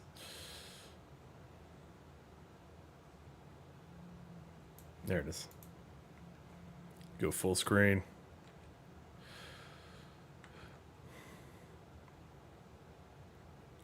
So it's kind of funny because, so like when you're looking at these mag weapons, so if you go frame by frame, whenever they highlight, like you can see it right here, there's blue and then there's red. Whenever it gets over the target, they actually highlight red. So that's going to be cool. So you can see like how it's a lot more red and then it's like all red. So like even there is a really good shot. You can see like half it's like red, half it's blue. So that's actually really cool. So it's gonna be like that's like easy mode, right? It's like, dude, just as soon as you see red, man, just pull the trigger. And then yeah, you can see just the rounds that come out of this thing is just so fast. This person's health goes down, like whatever. I mean, this pirate's health goes down pretty quick. But yeah, I mean, it's highlighted red there on that enemy in the distance. Curious. Oh, dude, that is so bright. That flashbanged me. Yeah, it's even highlighted in red on that robot. I can't even notice that before, but I mean, just shreds that robot. And that robot's a level 28. That's interesting. So that robot Model S is a level 28, but yet that pirate's a 24. But I think this close pirate was a 2. Yeah, the close pirate's a 2. Man, this dude's leveling up so fast. Going from like level 2 to level 24, level 28. What the heck? So yeah, that's the mag weapon though. There's a little bit further on. There's a little bit more of the mag weapons. I believe. I think it's coming up. I don't think it's before. Damn it, dude. A week, man. Freaking week.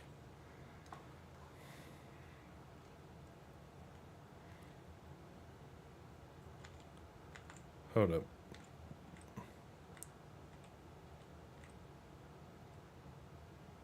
So, and here's another thing. Is like, mag weapons, I guess, are not just like machine guns. Because this is a mag type shotgun. Because you can see all the lasers there.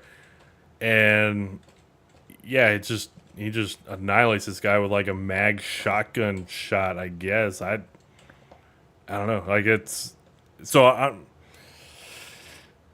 are mag weapons like you got ballistic, you got energy, and you got mag weapons. And like under the mag weapon category, you can have assault, you can have sidearms, you can have shotguns. So interesting, just interesting because that's what I took when they showed off more than just one mag type weapon.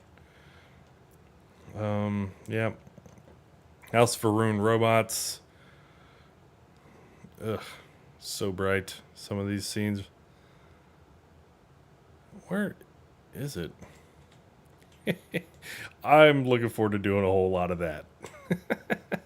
just blowing up someone's backpack. All right, let's go. Everybody's seen the space magic. Kind of curious.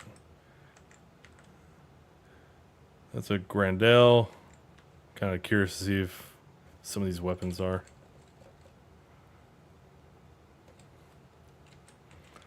All right. Was that a mag weapon?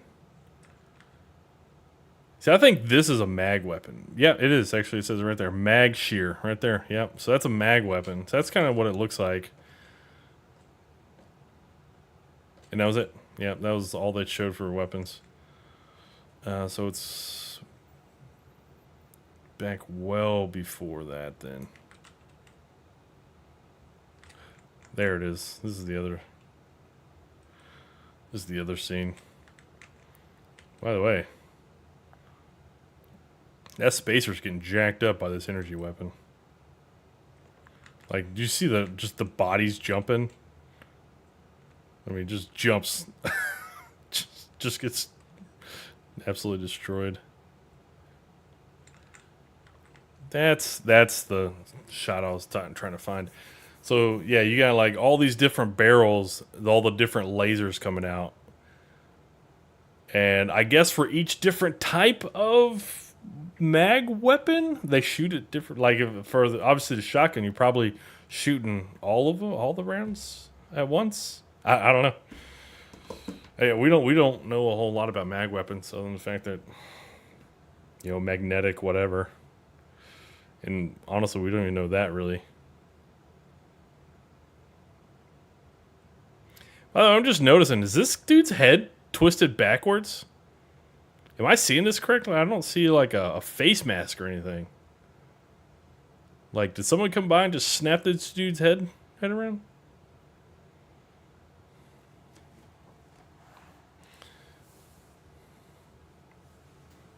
They live for GTA, yeah. He didn't counting, yep. All the weapons in Starfield are very unique. Yeah, mag weapons look like they do OP damage from the clips they've used. Yeah, because it looks like mag weapons are gonna be able to take on like robots and humans easily. All right.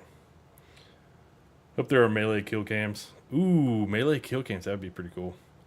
It's going to be hours of research, dude. Like, if you're content creating in the first week, which I will be, you're not a gamer. So I'm literally calling myself a non-gamer. Because, bro, how are you not playing this game? In space, it's better to use lasers, guns in space. I can't really say. We'll find out. Mag guns will make you fight back. Dude. Oh, there it is. There we go. So that gives you a very good, clear picture of all the lasers in the different ports and the different barrels there.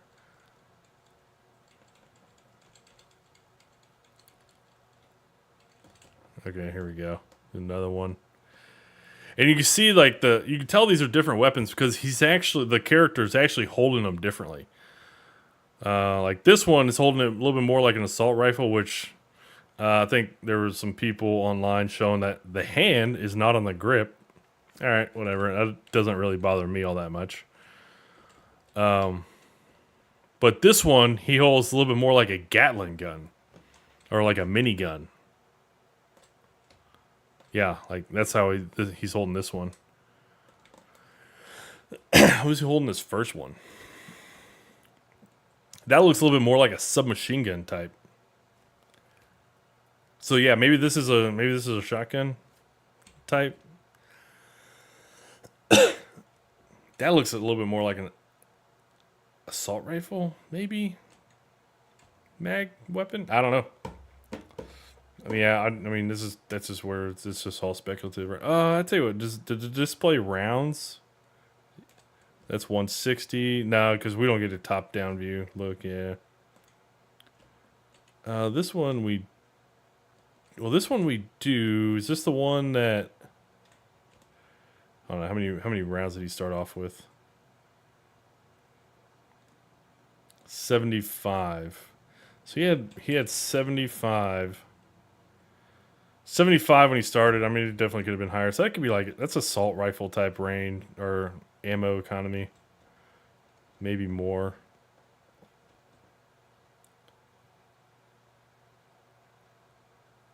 Yeah, mag weapons are going to be dope. Thoughts on whether or not fuel stuff will be in the Starfield? I hope so. Ooh, man, I don't know, Jared. That's a good question. I mean, I wouldn't expect them to be in there like any kind of like wildlife animal. I really wouldn't. Oh, that's pretty cool. I just noticed that. So you can actually see the enemy's lasers hitting off the side here. So even if you can't see the enemy, you might be able, if they have a mag weapon, you could probably see their lasers if they're holding a mag weapon. Like if you're coming around a corner, like there's a wall corner here, and you don't know this enemy's there, you can see their lasers. That'd be pretty cool. Okay.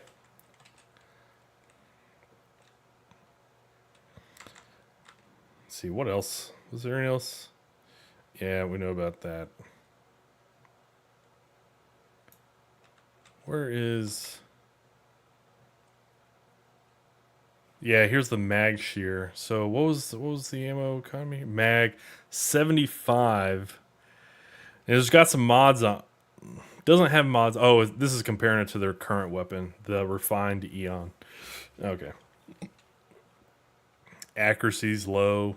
I guess that's kind of low. Fire rate 300. I'd imagine that's a pretty high accuracy. Pretty high fire rate. Modified calibrated tomb. Which one of these was the? Yeah, here's that refined Eon. So that's that sidearm. They loot one thing. I know they loot one thing, and it's like a blue weapon, I believe. Let me see if I can find that. I just want to see if I can find some deets.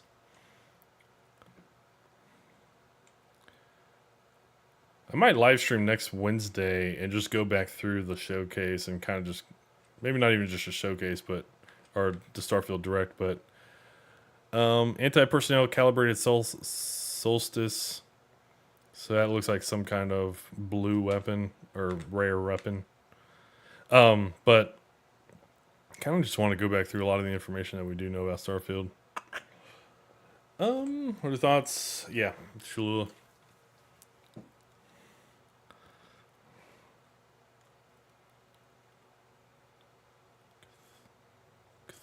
Cthulhu. Where is it? No, we're not there yet. No, we haven't gotten there yet. Sorry, I'm just kind of like going fast through here.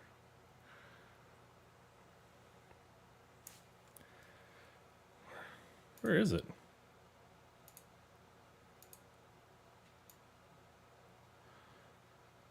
Taking over spaceships. Yep. There it is. This is it. Should be like right here.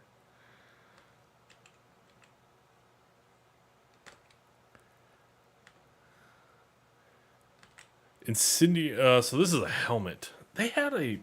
Hold up. No, they got thoughts on shipbuilding and customization, dude. Epic. I'm actually, that wasn't really what sold me on the game, but I know a lot of people are really interested in it. And I think, but I will be pretty honest. I think that is one of the big things that sets Starfield apart from a lot of the other space games out there, is being able to build out your own ship. I think it's very cool what they did. I think it's very cool. We haven't really seen a whole lot of the customization, like looking sexy, like making things look sexy. They have a lot of things that are very boxy, and maybe that's like how it is in the beginning. And so Yeah, here we go. This will be it. This will be it. So maybe they will have a lot more of like smoother winged rounded type of components later on, and maybe we just don't have that in the beginning and make things look a little like better. That's about the only thing I can say about spaceship customization. Like, it looks fantastic. It really does. Being able to build out whatever you want in the way you want for ships looks really cool.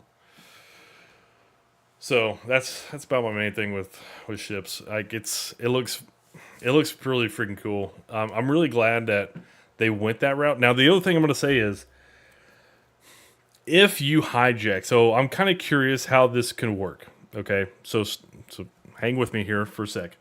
So if you hijacked a ship, even if it's a small ship, like a really small, maybe just a small fighter, like you and another fighter kind of going at it, and you take over their ship, you hijack them, you take it back to the station, and you pay the what do you call it? The registration fee that Todd Howard said is in the game to kind of keep the game economy in balance. If that is once you register that ship, could I then customize that ship and make that like a full-on freighter? Could I change everything about that ship to eventually make that a registration fee? Thank you. Make that a full-on ship. Make that a full-on freighter. And what ties a ship into like that? Like when you make a ship and you give it a name, call it ShadowBadass Spaceship 1, and it's just a small combat vessel. But what ties that ship to being that? Is it the cockpit? Is it the reactor? Because, like, I don't know, man. I could see it to where I could very easily get a few ships in my fleet and then start customizing all these different ships to be something I want to do differently. Because I don't know. That's just kind of what I'm kind of thinking about it. That's just kind of another thing. I was just kind of like, wow. So if you could really just do that, then because the other thing is I'm trying to figure out. We'll just have to see when we get in the game. Is like, what would it be more beneficial to take another ship and modify that to be what we want it to be, by paying the registration fee and whatever, or is it better to just build a ship from the ground up? Just start from scratch. Like, which way is more cost beneficial? Anyways, just an idea. That's when shipping. Yeah, that mech ship was hilarious in the direct. Yeah, I want to see some meme ships like that. I want to see those ships in the game, but I'm not making them. So that's why I was really hoping to see have co-op in the game, so I could see other people's ships just flying around in space. But I get it. Single player game. It's fine. We'll see him. We'll see him on picks and stuff like that. Jared, he said if you've seen Babylon 5, I'm gonna base a lot of ships in the ones in that show. Yeah, I'd imagine a lot of people would kind of get some inspiration from different shows and movies and stuff like that.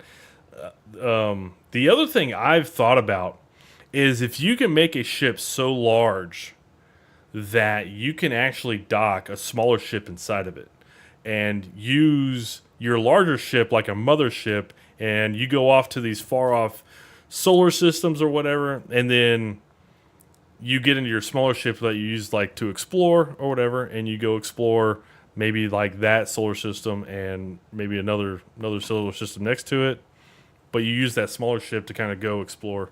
I don't know. That'd be interesting. See if we could do that. Some kind of mothership type of scenario. But there's this is that blue weapon I was thinking of. And bashing deals double damage when gun bashing. Okay. So basically when you melee with the weapon, Yeah, you'll be doing double damage. So I'd be curious to see.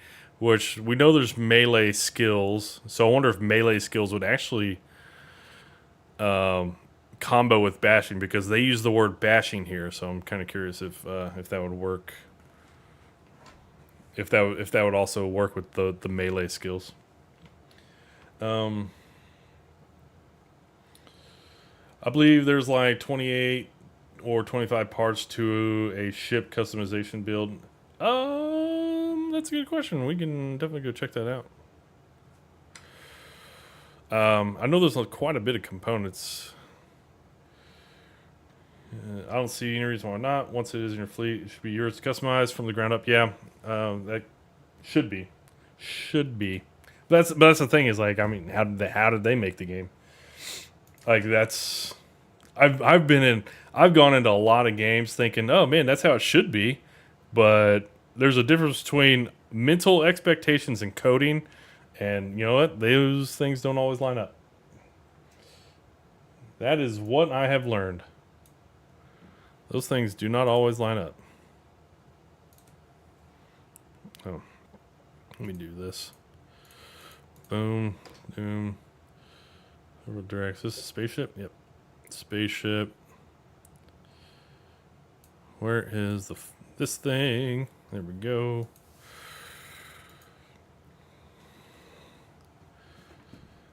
I believe every ship is unique. I think you can make it where you want, or you might come across ships you like and want to keep to upgrade over time. Yeah, 100%. I want a mothership, but I don't think we get that. I don't know, man. They've kind of briefly shown off what could be some possibilities of capital ships, so I'm hopeful. I'm hopeful.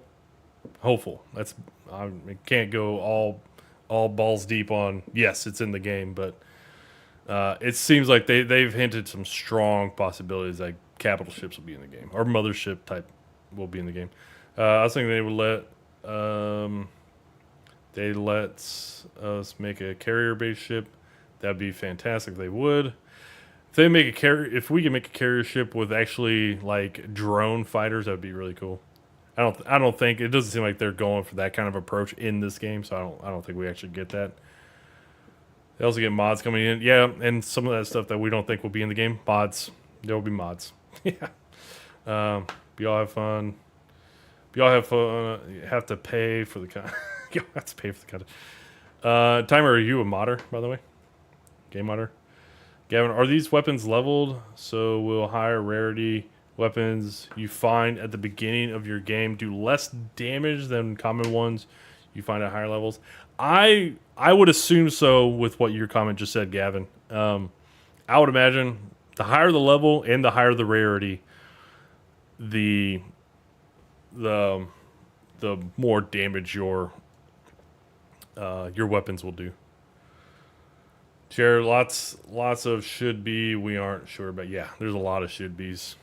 But that's the thing is, like, you think about, oh man, this is how it should be, but it's like, but they have to code it, and it's like coding should be's is not exactly the easiest thing, right? So that may be leveled based on your levels and different brands of weapons you can get.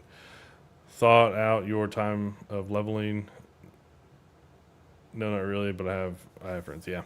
So, in looking at how many components actually would take to build out a ship. So we know we got to have a cockpit.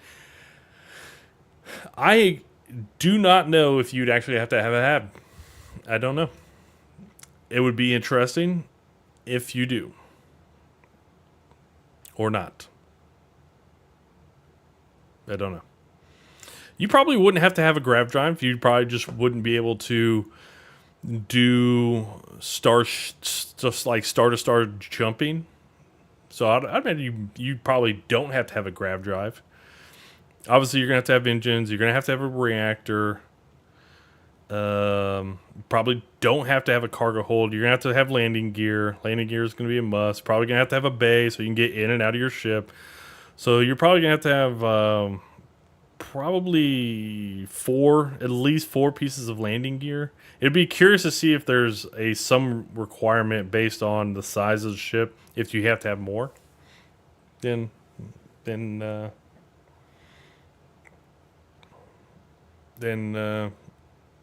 more landing gear. Shipbuilding is going to be very interesting. What about gas? What do you mean? What do you mean gas? Like, are you talking about like transporting air type gas, or are you talking about like the fuel, like fuel gas?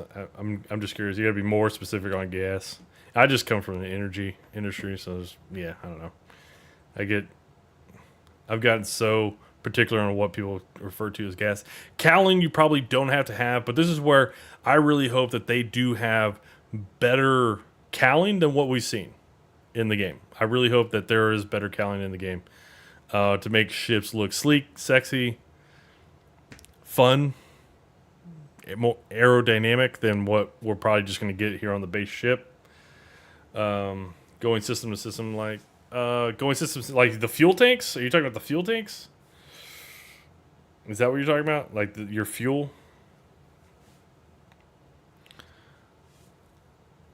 Yeah, that'll be. I mean, the fuel tanks. That's going to be your. This will be what drives your fuel. Now, what's kind of interesting is you would think a reactor doesn't need fuel, but fuel you would need for your engines. I don't know how they made all that work. I'm not even going to speculate. I had about 50 thoughts in my head just go off, and I was just like, yeah, I'm not even going to go down that rabbit hole. I'm not even going to come close. As in buy it for the ship. Yeah, as far as buying fuel for the ship, yeah, you'll probably have to do that. We haven't seen anything on how that works. I mean, we haven't seen really anything. I was kind of hoping to see that. I would imagine early on in the game, you will get a demo or a tutorial on how that works. I'm not gonna lie. I'd imagine we get it early on tutorial. So things you'll probably have to have. Engines will be a must. Landing gear must. Cargo holds not a must. So 2 things you'll have to have. You'll probably have to have 2 landing gears. So you can probably say like 3. Probably have to have a bay. You have to have a cockpit. We'll say you have to have a hab, maybe a small one. I don't know. Maybe a docker instead of a hab, if you want to make it really small. Most likely, you're going to want a grav drive. Shield generator. You want to have a shield generation. Fuel tanks. You're going to want to have some kind of fuel tanks. But yeah, I mean, you're not going to have a lot. So 2 landing gear, a bay. So that's 3. It'd be curious to see how fuel works in the game, because I would imagine the only thing you really have to have a reactor for, maybe a reactor for, would be grav drive. It'd be curious to see what the reactor powers. It's going to be interesting to see what the reactor powers, because I'd imagine the reactor probably powers your grav drive, your shield generator, and your weapons, and the power on your ship. So yeah, you're gonna have to have a reactor. Engines, okay, so 3, 4, and then probably 5, 6. Probably a pair of engines. You probably don't have to have a hab, but you can replace the hab with a docker, and just have a really small mid body of the ship. So that would be 8. You don't have to have weapons. You won't have to have cowling.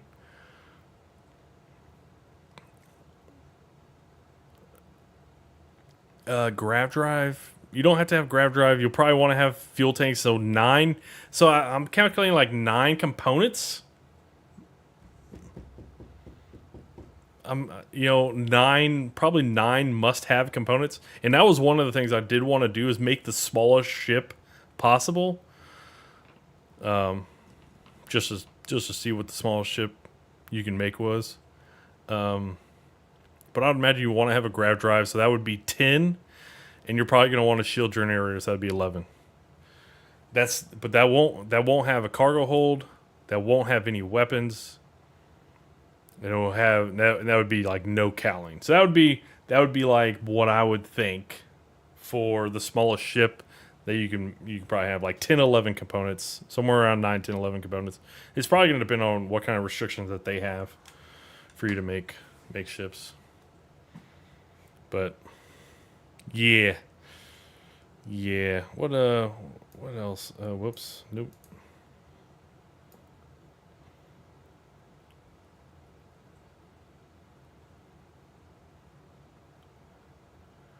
Dude.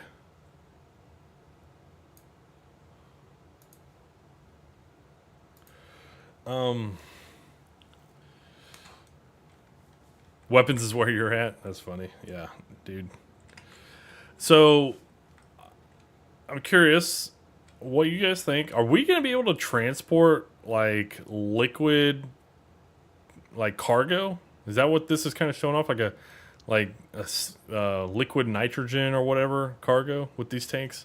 That's what I'm getting. That's the impression I'm getting. I didn't really put that in the video because it doesn't have to be that, but kind of just more speculative, I guess. And there is cargo.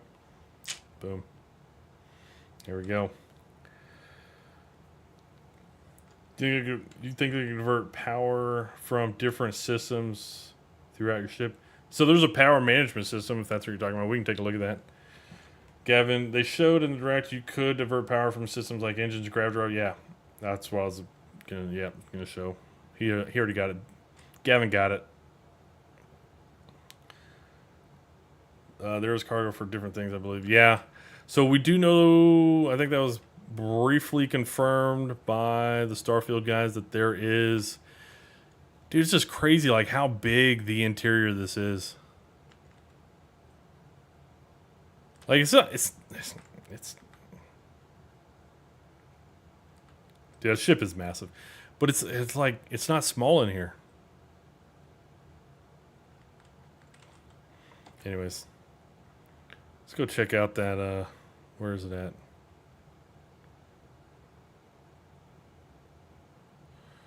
Yep. Where is... There we go. So you can actually see right here, they actually do... Is this it? Is this not it? So somebody was asking earlier, like, what... How are you able to loot, like, destroyed ships or whatever? This is basically the scene of them looting the destroyed ships. And what's kind of interesting is we haven't seen these materials on planetary surfaces. So cobalt, semi-metal wafer, and paramagnon conductor. Paramagnon conductor? I'm retarded, so hey, there it is. Paramagnon conductor.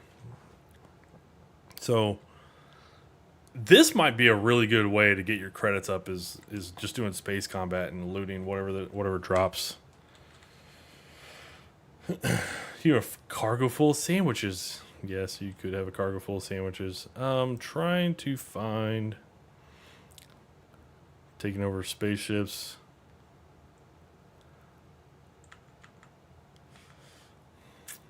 I think it's back a little bit. By the way, this ship looked pretty cool. Like the all white, big bubble of a cockpit. Nobody really talked about this, but I was like, dude, this looks very cool. We don't get really, I don't think we get an inside look of this cockpit, but that big bubble shield right there is very open. And it looks like, you know, the pilot's like right up near that window. It looks very cool.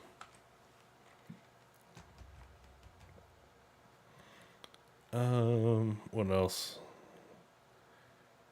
Where is it? There it is. All right, here it is. So, yeah, here they're kind of messing with their power system. So, yeah, you're going to have to manage your power systems, but you're not, like, managing, like, your inside lights or anything like that. So, that is managing the power systems and stuff like that. I'm curious about healing system. They haven't shown anything about it. They haven't specifically shown anything about that, Jared. No, but they definitely have some shots in the game about it. I'm just kind of looking at this world in the background here. It almost looks like a snow world, like an ice ball type planet. It looks like maybe this continent or this landmass is just all covered in ice. It looks like an ice ball planet. That's all I'm looking at right now is just these planets.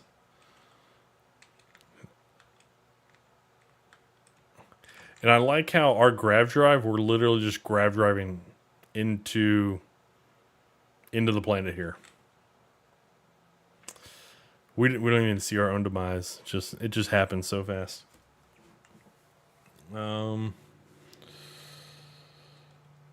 Yeah, that's all that you can get diseases. I bet by the time you're a high level and the economy completely breaks down anyways. Yeah. Yeah, the economy probably will break.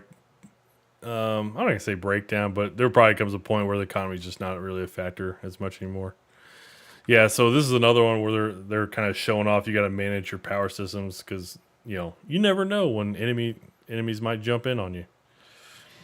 Different planet, different things. Yeah. I like how that almost looks like a moon in the background there. I'm really hoping I don't think we'll have it at release, but I'm really hoping that we do get some form of spaceship mining in a future expansion. I know a lot of people kind of want that. So hopefully we do get that.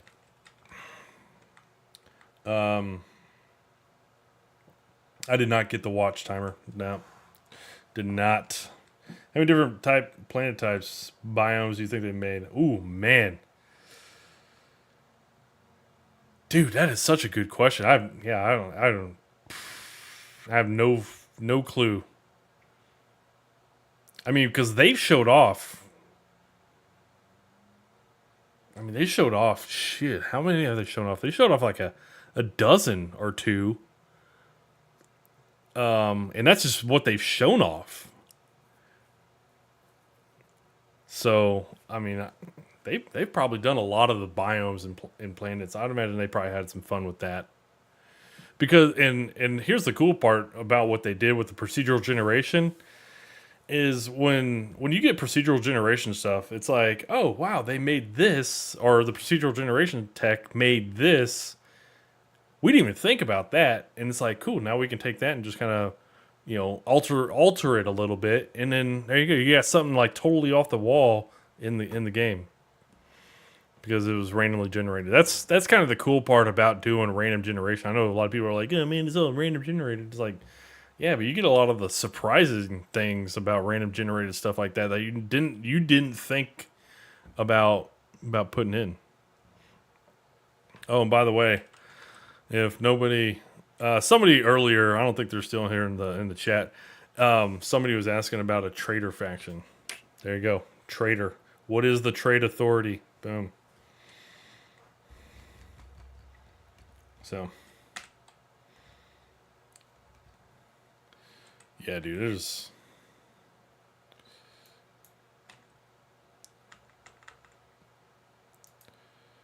Sandwich Kingdom right there.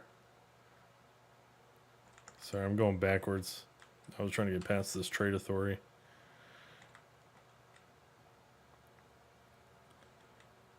I really kind of want to see the aesthetics inside of all these different ships. And I know there will be a triumph. There will be some kind of in-game achievement for probably stealing every ship in the game.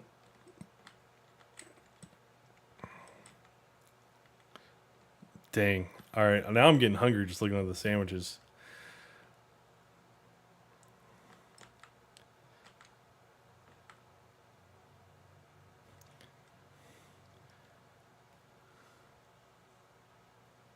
Just eyeballing the world. Sorry, lost train of thought. See, like that planet, it kind of looks like an ice ball planet. Honestly, it's just like almost all white. Oops.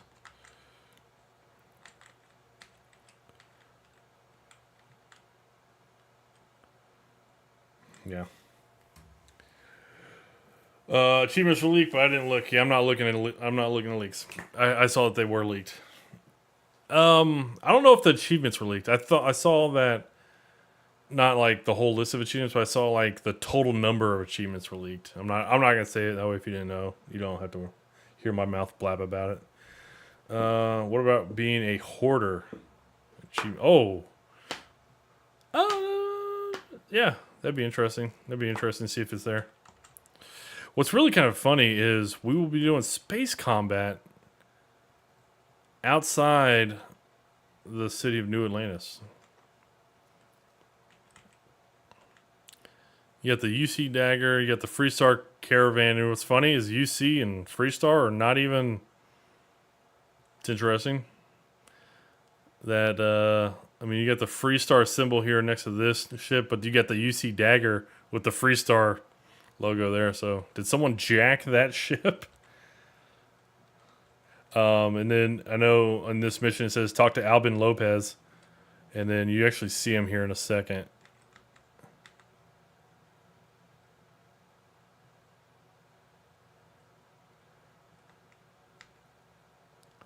Hold on, right? You do.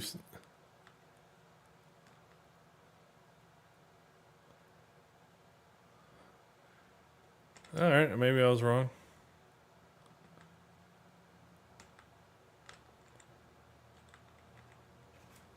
Trying to see what this thing is up in the top right is. So you got this mission notification here.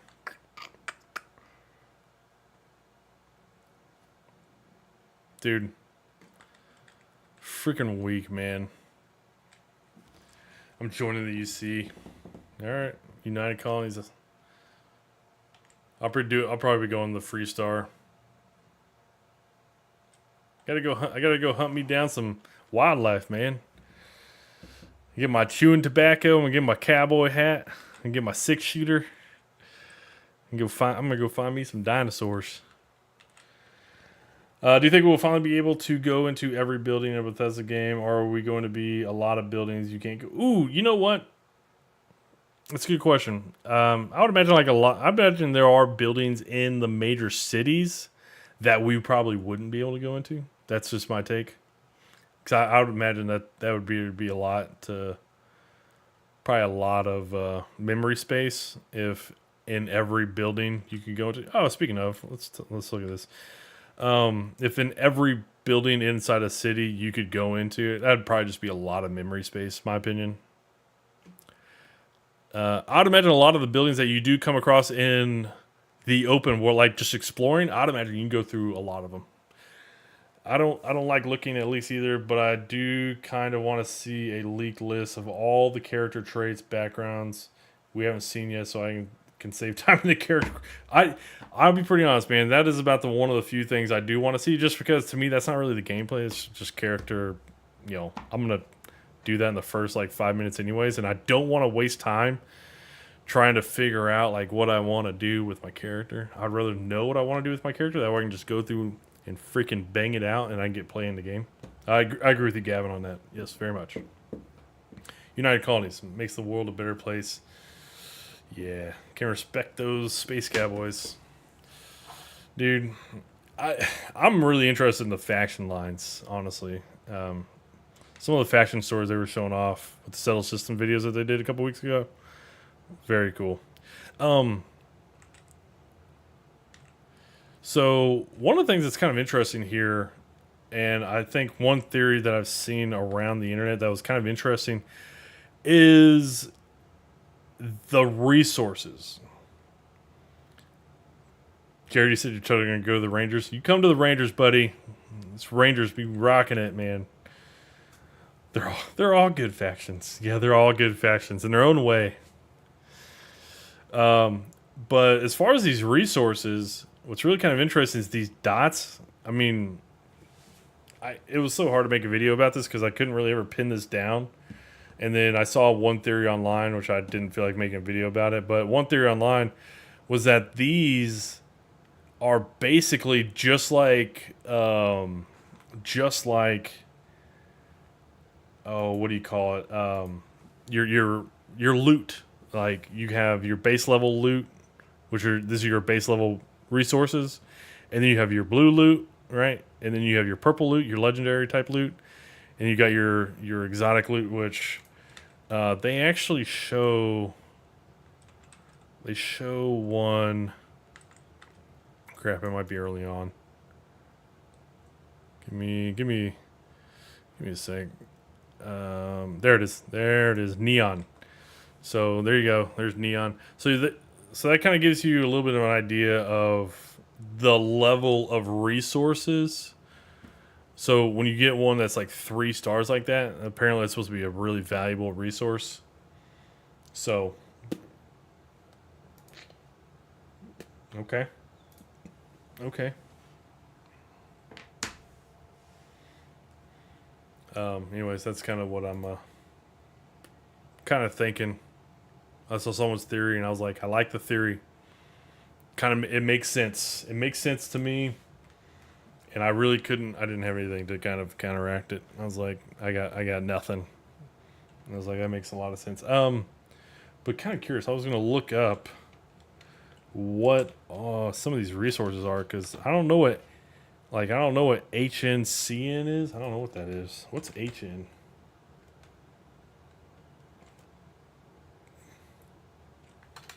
HNCN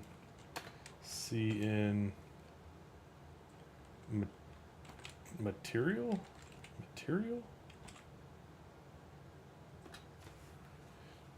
So the closest I can get is HCN, which it says is hydrogen cyanide.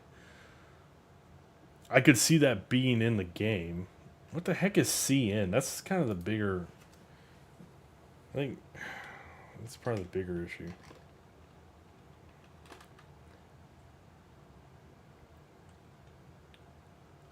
HN is stainless steel alloy. Steel alloy. All right. So HN is like an alloy. What's CN? I know, man. We're nerding out. Sorry. Deal with it. Some planets might have rich environment. Some might not have rich environments. Okay. I'm gonna... CN. What's CN? CN. Like, there is no CN material. Maybe that's a typo? Maybe this is a typo? To say there's not a typo in the game that's not released, I mean, yeah, I could believe it. Yeah, I'm not seeing anything.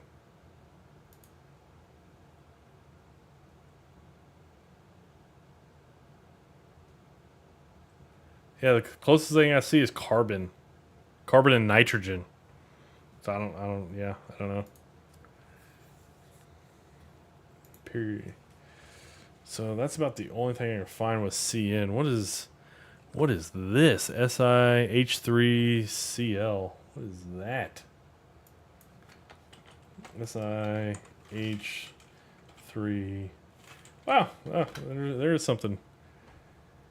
Chlorosilane. Chlorosilane is what SiH3Cl is. Chlorosilane, which chlorosilanes are a group of reactive chlorine-contained chemical compounds related to silane and used in many chemical processes. So basically just a chemical. All right.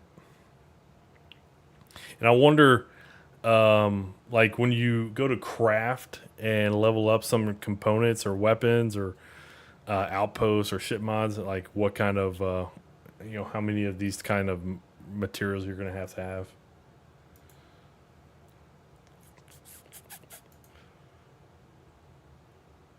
Yeah. Dude, this would be... So like that... Aluminum, chloride, lithium. Obviously water. What was... So, Parima 4C. So that's Parima system, fourth planet, and that is C, moon. So that's the third moon from Parima 4. Yeah, I guess if you didn't know that, the way to read this is kind of just what I said, but Parima is the system. Parima 4 is the fourth planet in that system. Parima 4C is the third moon on the fourth planet in the Parima system.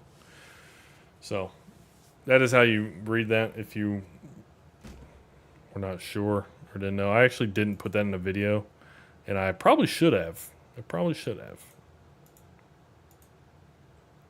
Let's see. So this has He3 and then so is that helium and iron is because iron's Fe, right? So that's the helium and iron. Dude.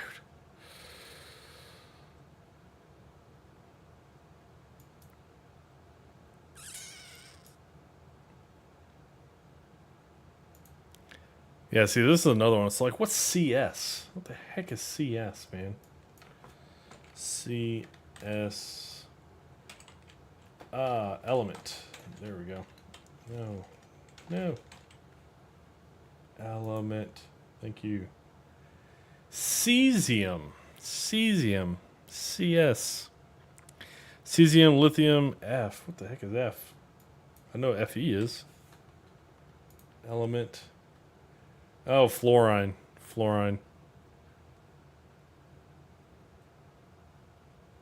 C6H-N. I have no idea.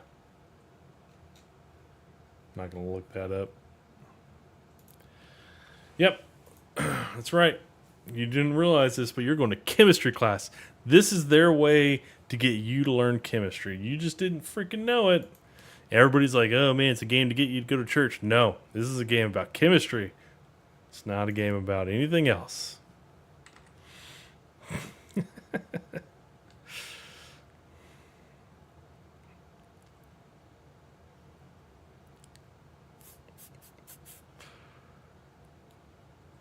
Jeez. Trying to see if I just spot something that I've like not noticed before. Not really much. I mean, we've gone through this so many times.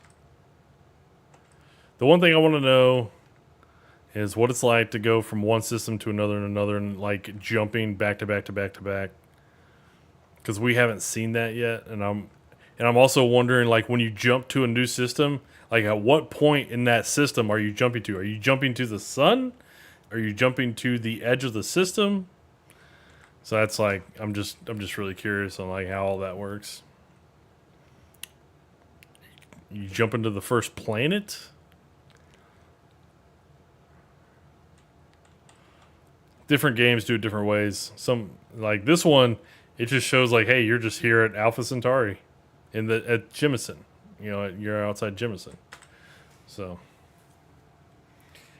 right? I don't want to jump into the molten core of the planet. Hey, why not, dude? It can be fun. That character you spent so much time grinding up, and then you just jump in, molten core, you're dead. Actually, curious, I was just thinking, I've had someone ask me this. Do y'all think there will be a hardcore mode in Starfield? And what happens when you die?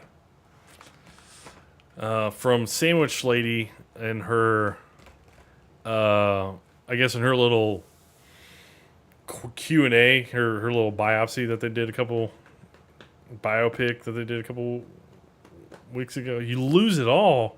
Well, man, you're a downer timer. Jeez. You're just like, nah, man, you get nothing. Yeah, it kind of made it kind of made sense from what she mentioned. Like, it kind of gives her the thrill and the rush while in combat.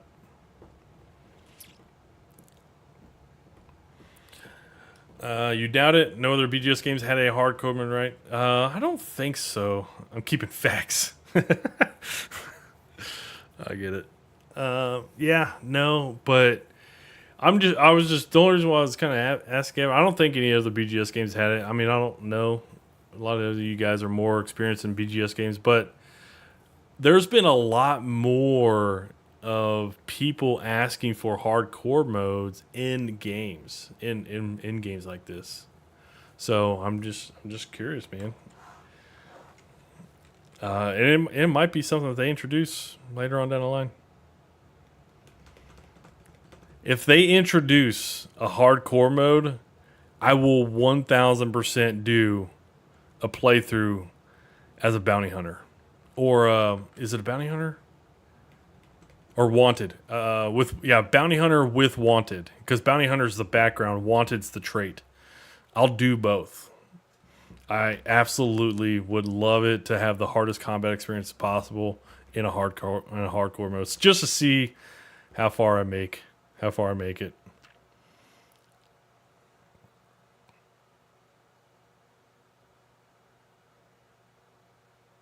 All right.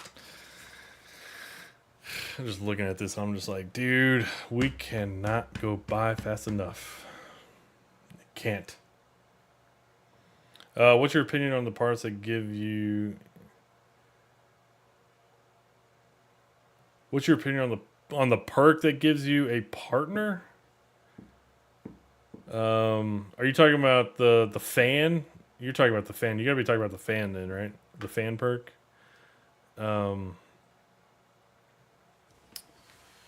You know, I don't. Honestly, I think that what is it? Is it Hero Worshipper? I think is that perk. So I think that actually would be really beneficial in the early stages of a character, because you would get that extra crew member that would come along with you. I think that would be very beneficial, and he gives you things. He helps you with things. That would be a very beneficial thing. But once you don't need that dude, if he's really that annoying, yeah, man, he's going to the planetary surface. I can tell you that, because they're going to make it to where he's really annoying, right? Gavin said, are you going to be pumping up the difficulty in your first playthrough or leave it at default? I'll probably leave it at default. I'll probably just see what the difficulty is like in the game. I don't know what I'm going to do on my first playthrough. Like, I want to play through the story. I kind of want to see what that is. I don't know, man. Yeah. What if I get to know with them? Yeah. That's why. Because once I get past I need them, just get rid of them. Just look at the flowers. My fan. Dude. Like, it's so hard to play games because it's like there's nothing I want to play. And that I've been pretty honest. I've been like this for the past couple of years. I've been in this, like, I'm just playing Destiny 2 because there's nothing else I really want to play. And now that I want to play Starfield, there's nothing I want to play. Like, I'm only playing World of Warships just to pass the damn time. That's literally it. Like, that ship looks pretty dope. I kind of like the way this looks.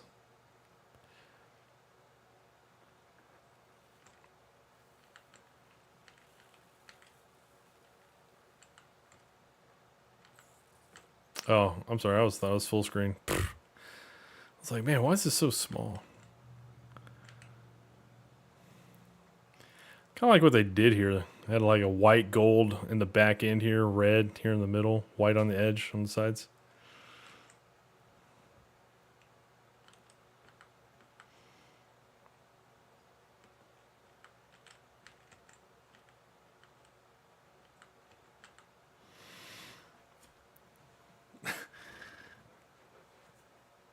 I've been bored over all my games. Yeah.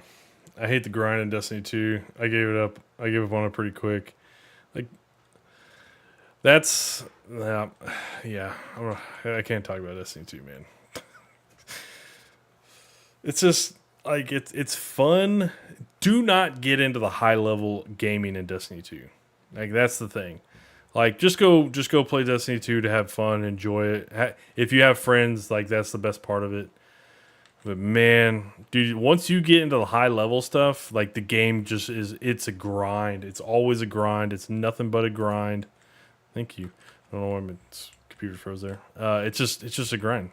It's just, and it's not really even a grind. There's just nothing fun to play. And it's like, dude, I just want fun new experiences to play. That's it. Every day I've been saying I just want Starfield. And it's funny, you know, we're here, we're talking, we're sharing some experiences about gaming. You know what? Here in 8 days, I'll never talk to y'all again.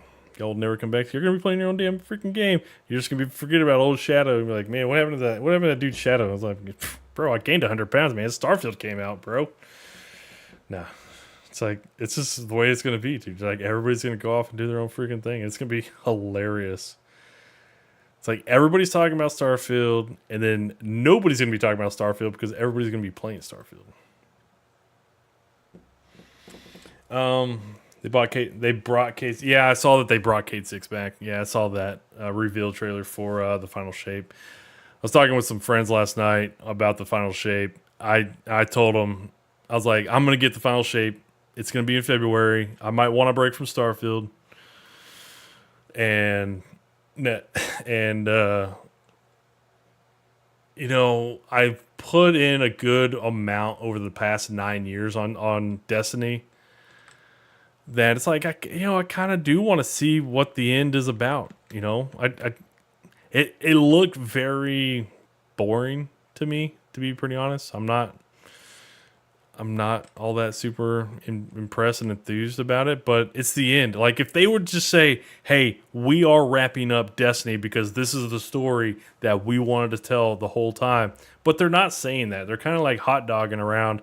Well, we want to keep it going, but it doesn't seem like they have an idea of how they want to keep it going. So it's like, dude, just don't do that. The best stories have a freaking ending, man. Just freaking end it. So it's so annoying. It's annoying. Whatever. Anyways, that's just kind of my thoughts on Destiny 2. It's just stupidly annoying. And then Keith David is badass. He is playing the new Zavala. Yes. He's playing Zavala. Because Lance Reddick passed away back in, I believe, February. That was a sad damn day. I was like, what? Do you have any content playing ideas for after early access starts? I do, Gavin. I do have some content ideas. Tyra's like, nah, man, I won't forget about you. I'll pour one out for you, my homie. No, I appreciate it. Yeah, I got some ideas. A lot of it, it's not spoiler content. I don't want to make any content around, especially around the main story. I do want to do some content and just kind of any side quest I go on, I want to put that video out. And mostly, it's not to say, hey, watch all these side quests and whatever. But mostly, a lot of it is so that one, if we come across a side quest that's bugged or broken in the game, one, we can get that to Bethesda and say, hey, this part is broken, like of the side quest, can y'all fix it? Or two, if you go through a side quest later on down the line, because they're going to introduce patches, somebody that comes across that side quest later on down the line and they get stuck and they find out the quest is broken for whatever reason, then we can say, hey, this didn't used to be broken, it's broken now, if y'all can fix it. So some of it's kind of like the catalog, like, hey, all these side quests used to work. Kind of looking off in the background here. So that's some of the things I want to kind of get out there. That's not going to be like crazy awesome content, but it'll just mostly be like, hey, this is a quest. This is kind of where I started it, but it's kind of where you kind of go on. And it'll be kind of curious to see how much of that.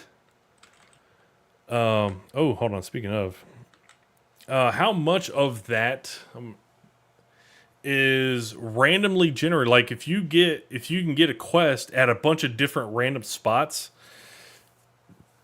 Maybe it's kind of hard to say, it starts at this spot, exactly. So, anyways, but if you get a quest from like, one of the neon city companies like Ryusian Industries, maybe if you get a quest from like, one of their higher ups, like their CEO or something, obviously that quest is probably coming from that CEO. It's like, hey, this is where this quest starts.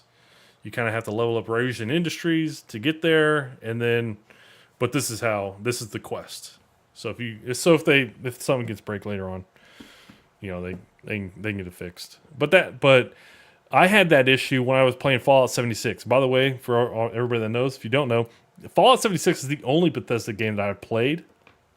So I've never really had that true single player BGS experience. So I like kind of waited. I kind of thought about going and playing Fallout 4.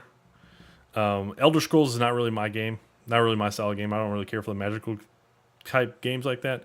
But Fallout, I was very kind of intrigued when they had Fallout 76. But I heard it got bad reviews. But now I know why it got bad reviews, because one, kind of a buggy launch, but the other part of it was they marketed it like it was going to be another single player experience, and I get why it had a lot of backlash from the BGS community, because it wasn't a single player experience at all. It was a multiplayer experience, and it was open world multiplayer experience, which I'm not a fan for companies or games doing open world experiences like that, because it's not a good experience for anybody, multiplayer or single player, because yeah, it's just not a good experience. So, Starfield will be my first BGS true single player experience, and that's kind of something I'm really kind of looking forward to. But as far as I was trying to see if my ship needs repairs. I was kind of curious if he had like fuel to sell, because we were talking about that earlier.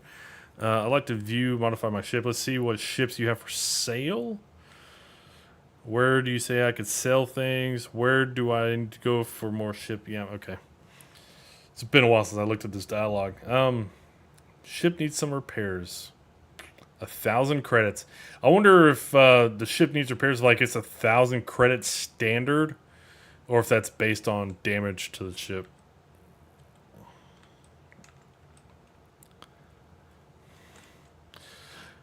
The thing I like most about this kind of view and this shot here is it's like all the other things that are just kind of around. It looks like it would be a landing pad. It looks like an airport.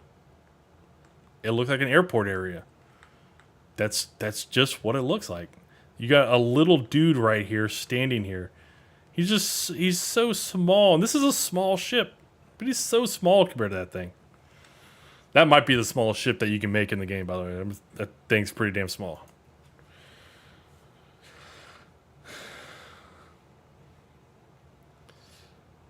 They do listen to the community through if bugs come. Yeah. Starfield is definitely a bad reputation. Imagine every time you get a ship in combat, 1,000. Yeah. 10,000, yeah. Dude.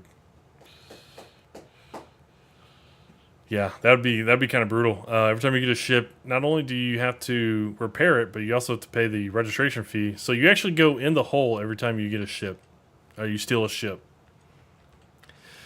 So these larger ships, I don't really know what all these components are.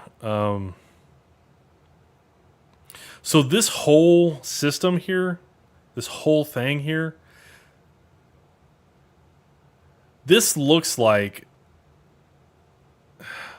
I mean, it looks like a liquid hauler type of infrastructure here. And then this would be like, obviously, the intake for the liquid or gas or whatever you're kind of hauling in these tanks.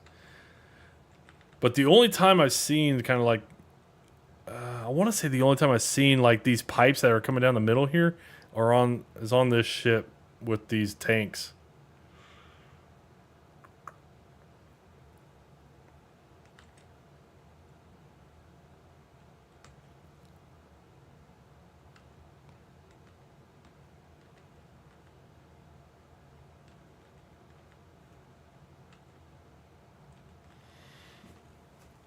It looks like an investment. Yeah.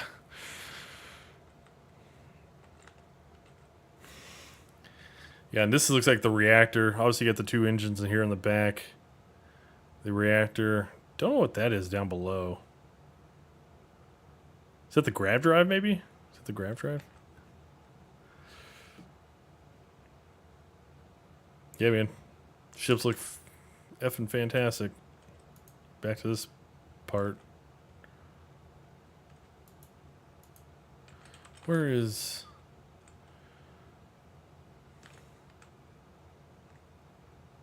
the, I'll get there eventually. I was looking for the big mech. I know it's coming up here in a sec. Dude, the insides look so good. It's the non-clean part that makes the world look so good. How it's worn. They were right, man. Like how it's worn makes the game look so much more believable.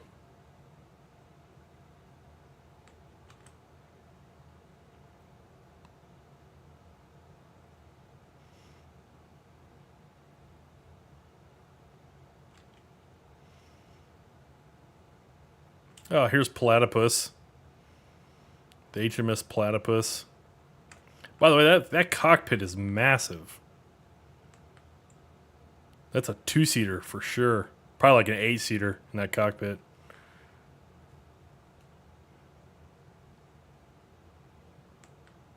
But it's like, why do you need to have a Docker on this freaking thing?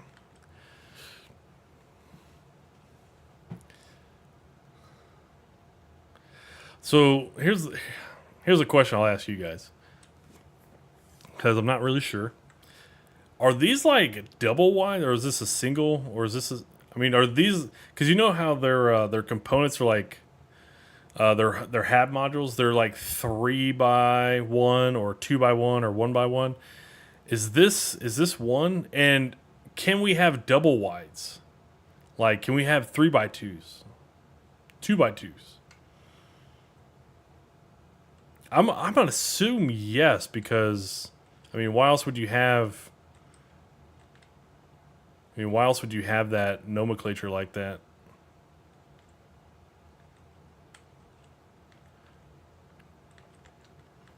Got their Docker right here as a fist. Or it looks like a Docker. Maybe it's not a Docker. See, but like these are the same things that are on the front end of that freighter ship with the fuel pods. So it's like, so obviously you can put those on kind of anywhere.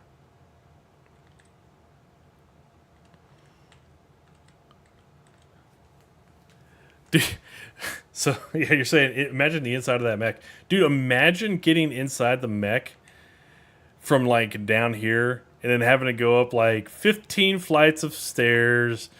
Okay, gotta walk over, and then I go up 2 more flights of stairs just to get to my cockpit. That's gonna make it really tough to take that sucker over. Hopefully they introduce PvP. Could you imagine trying to take over some ship like that in PvP? It'd just be hilarious.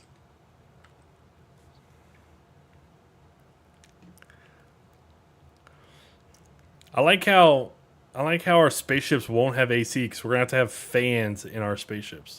That's fantastic.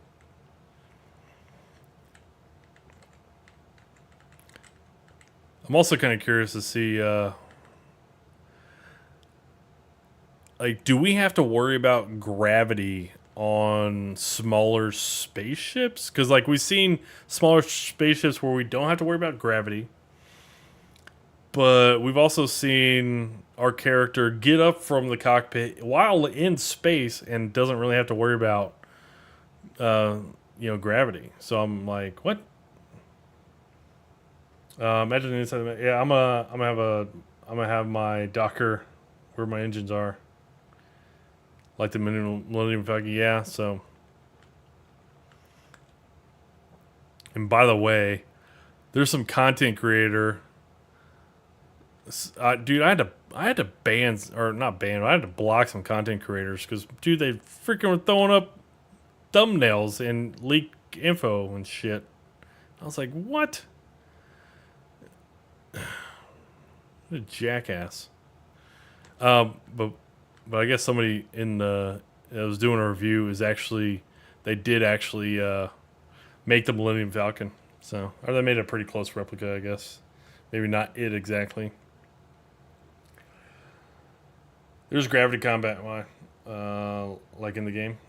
Yeah, yeah, I don't know.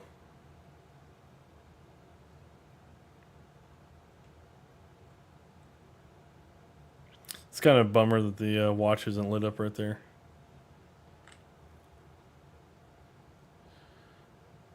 By the way, whoever spotted that rage quit button right there? That's a good eye, man. That is a good eye. I'm kind of curious how actually busy space travel is going to be, because I mean, this is busy for like how space would be.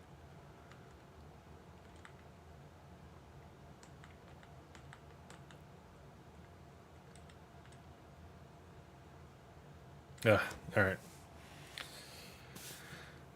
Guys, I'm going to get out of here because I get the hunger bug hitting me.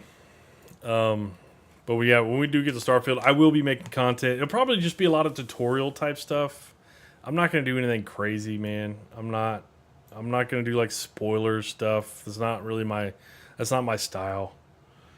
Go experience the game for yourself. But I'm really gonna be making content like how tos, kind of like tips and tricks, especially about like in-game economy, resources gather, maybe best. Who said it earlier? Top 10 locations to put down your outpost. Now it won't be like a top 10 locations, but it'll probably be something along the lines of like how to like optimize your outpost locations.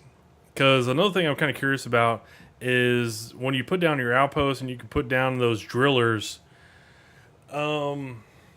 What will like are you going to be able to access all materials that are on that planet, or are you only going to have access to the radius that is within your outpost limits, outpost range? So that's kind of where when we get in there and kind of figure all that out, I'll probably make some content around that. Other than that, man, it's just about tips and tricks. And then it's probably going to be about, going around finding different planets, seeing what's on different planets, kind of some of the, as you come across different planets, like what are some of the best parts about this planet? Was it wildlife? Was it scenery? Things to do. Yeah. So it'd be different things like that. But that kind of stuff, the planets and world stuff, that's like down the line. The first few months probably gonna be more tips and tricks. I'll just be live streaming here more than anything else.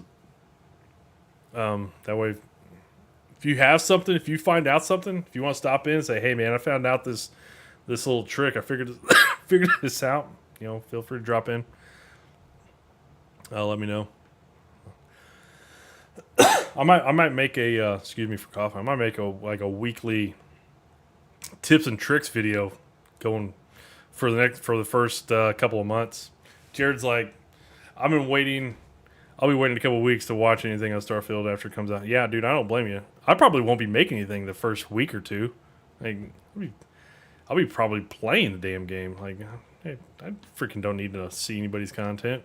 I don't blame you for not seeing anybody else's. I bet there's a Xenomorph planet. Yeah.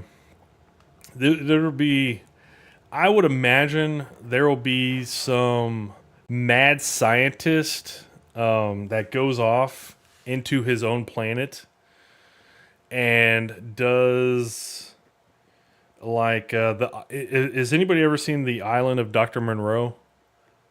That, if you have seen that movie, if you haven't seen that movie, basically what the premise is it's an island where this genetic doctor made a bunch of cross hybrids of different species, and they all live on this planet. And I could see that, but in Starfield on a planet or a moon or something like that. So, Tyrell, what's going on, man? I was just about to get off, dude. I'm about to go eat dinner. Sup? I would only go look at someone's quests if I'm stuck on it. Yep. And that's kind of one reason why I'm going to put out those quests.